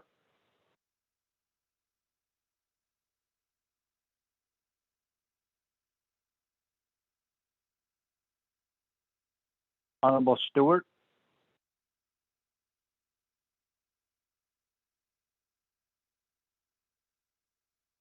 Honorable Stewart. Honorable colleagues. None. Can you hear me? Chairman, I can hear you. This is Delegate Otto Cell. I can hear you. Thank you. Thank you. Honorable Stewart, are you on the call? You made the second. Chair, I don't see him on the call. Okay. Honorable Freeland, are you on the call? Honorable Walker? Yes. Chairman, I'm on the call. Freeland. Okay. Honorable Freeland, would you do the second there on the Sure. amendment motion? Okay. I second the amendment, the motion. Second motion. Okay. Thank you for that, Honorable Freeland. Honorable Kealan Begay withdrew the motion, so would you also concur to withdraw? Honorable Freeland? Chairman, yes. Okay, good. Thank you. Amendment 1 withdrawn. Back to the main motion. Honorable members of RDC, any other comments or questions on this legislation 01113-21? Chairman Kealan. Honorable Begay, you have the floor. Chairman, again, I sincerely am requesting on behalf of our Navajo people that don't have running water or electricity and so on. I take this as an agreement that NTA will provide the amended language with a dollar figure and that each and every chapters are included. If you could provide the committee of what will be recommended, if not the Navajo Nation Council, this may include the cell towers as well. There's only, I'm sure that other delegates going to start saying that cell service at then so be prepared to make a recommendation on the cell tower as well. So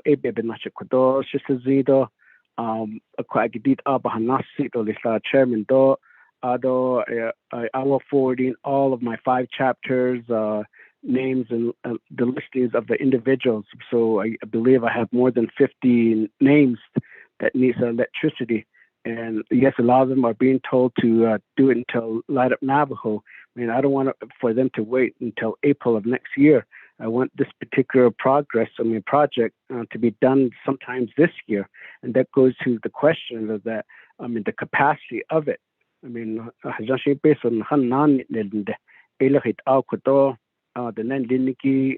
can you pick up a lot of these projects to get it done because cold winter is coming up again. Then not to discuss, I'm sure there will be some some excuse to say that we're delaying the projects because of the cold weather. Not need the chairman I specifically asked because I know there've been there's 5 CDBG funding that was allocated for the for electricity on the Navajo Nation. There's 5 communities. One of them is mine. I think there's a total of almost $5 million. I mean, to me, for the past year, it's just sitting there. NTUA,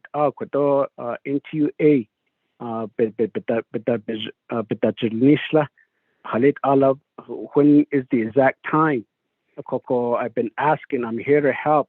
Let me be the mail carrier. Let me be the paper carrier between the offices. I try to offer that. Review and that's another reason why I kept asking is how we need to get into the electricity, electronic processing. I mean, rather than getting the actual paper, a document should be electronically reviewed.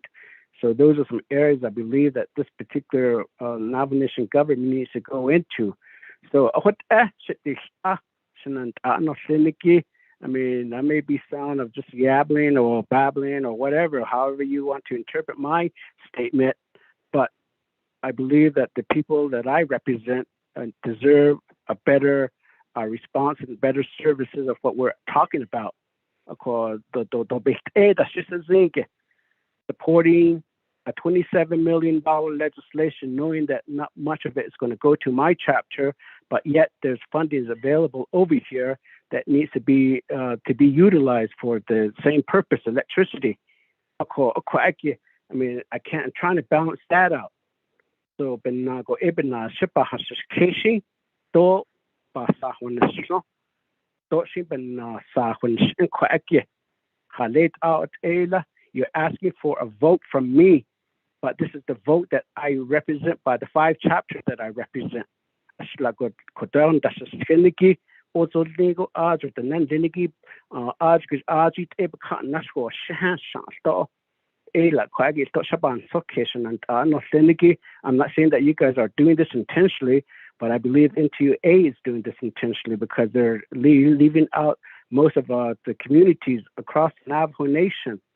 They need to be more responsible and be more attention of how they need to continue work with the local chapters. Based on yesterday's meeting, we weren't given a sincere direction that this is how they're helping the 5 chapters that I represent. And then I represent the 16 chapters from the Chile agency. So that's just 5 chapters. At the committee level, I represent 16 chapters from the Chile agency. So I'm sure that my other colleagues from the Chile agency are also in the same situation, that they need all these funding for power lines for their community. So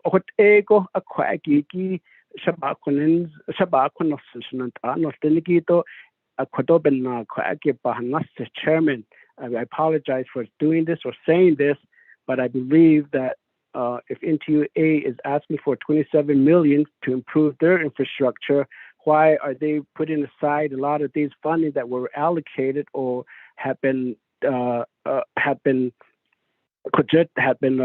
allocated and it's in the system and so on, but yet they haven't even started construction yet.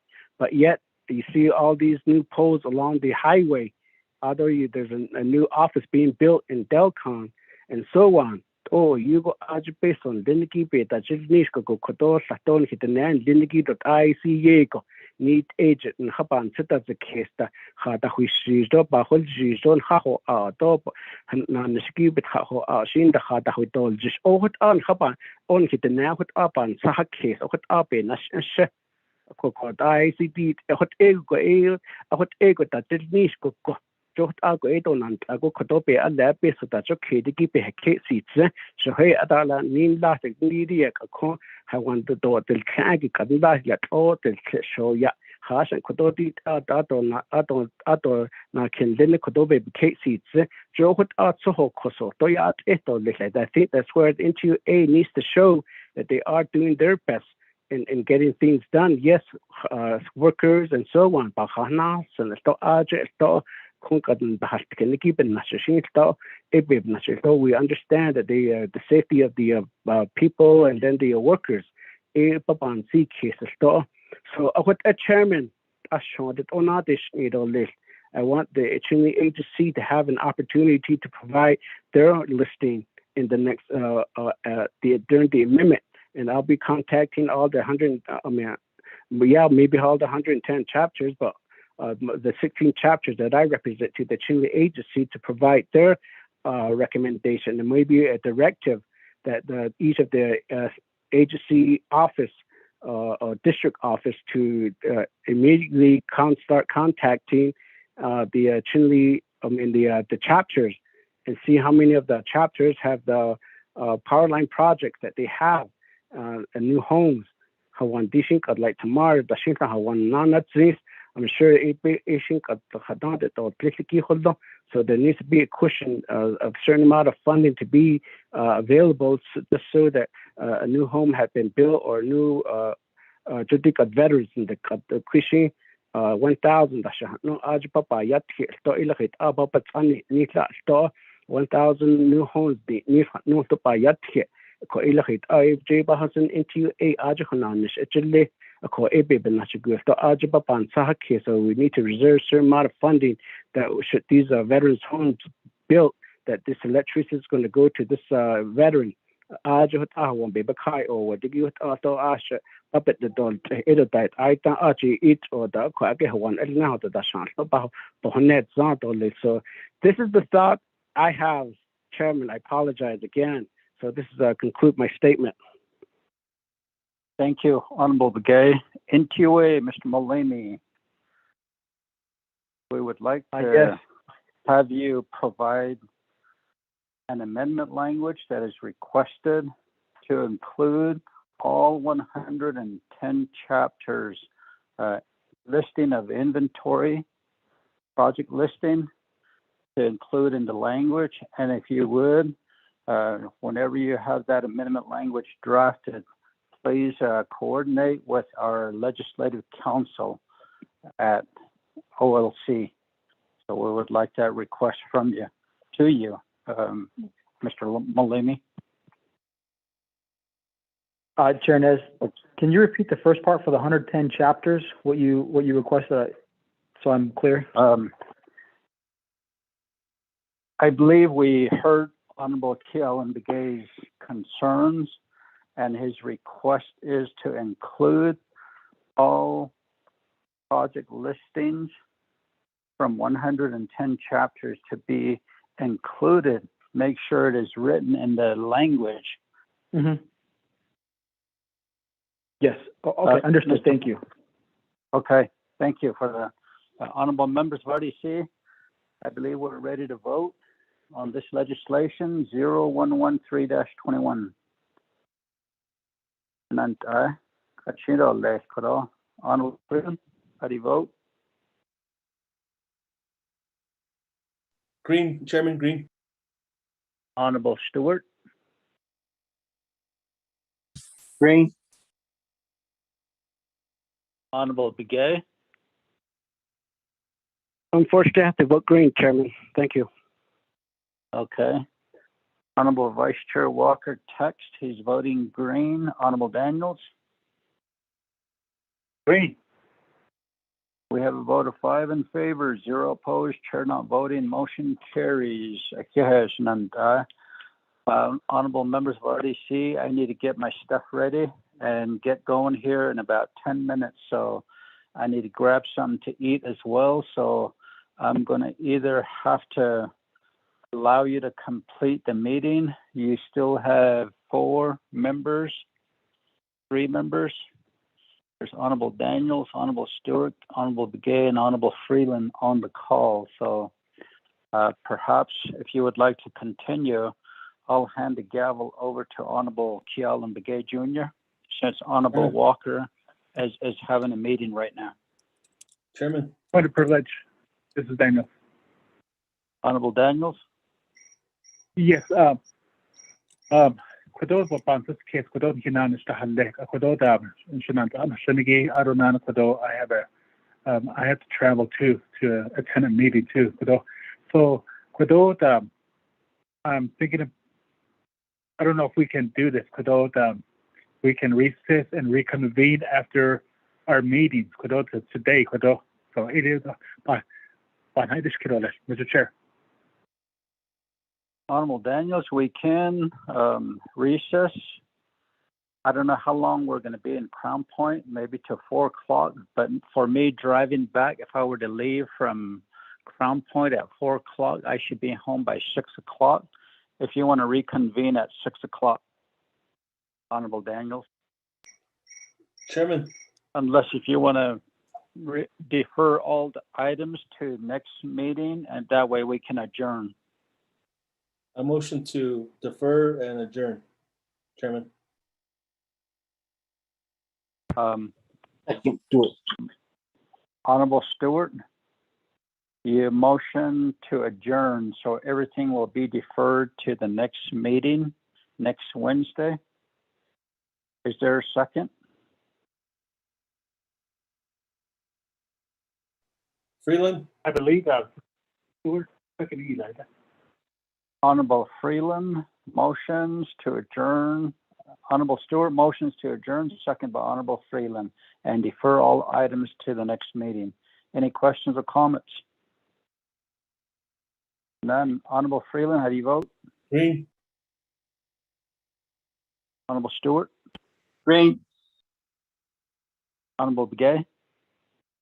Chairman Kell votes green. Honorable Vice Chair Walker? Honorable Vice Chair Walker votes green. Text message. Honorable Daniels? Green. We have a vote of 5 in favor, 0 opposed, chair not voting. Motion carries. We officially adjourned at 12:29 p.m. Thank you. You all be safe out there and safe travels. Thank you, everybody. We deferred everything to the next meeting. Have a good day. Bye.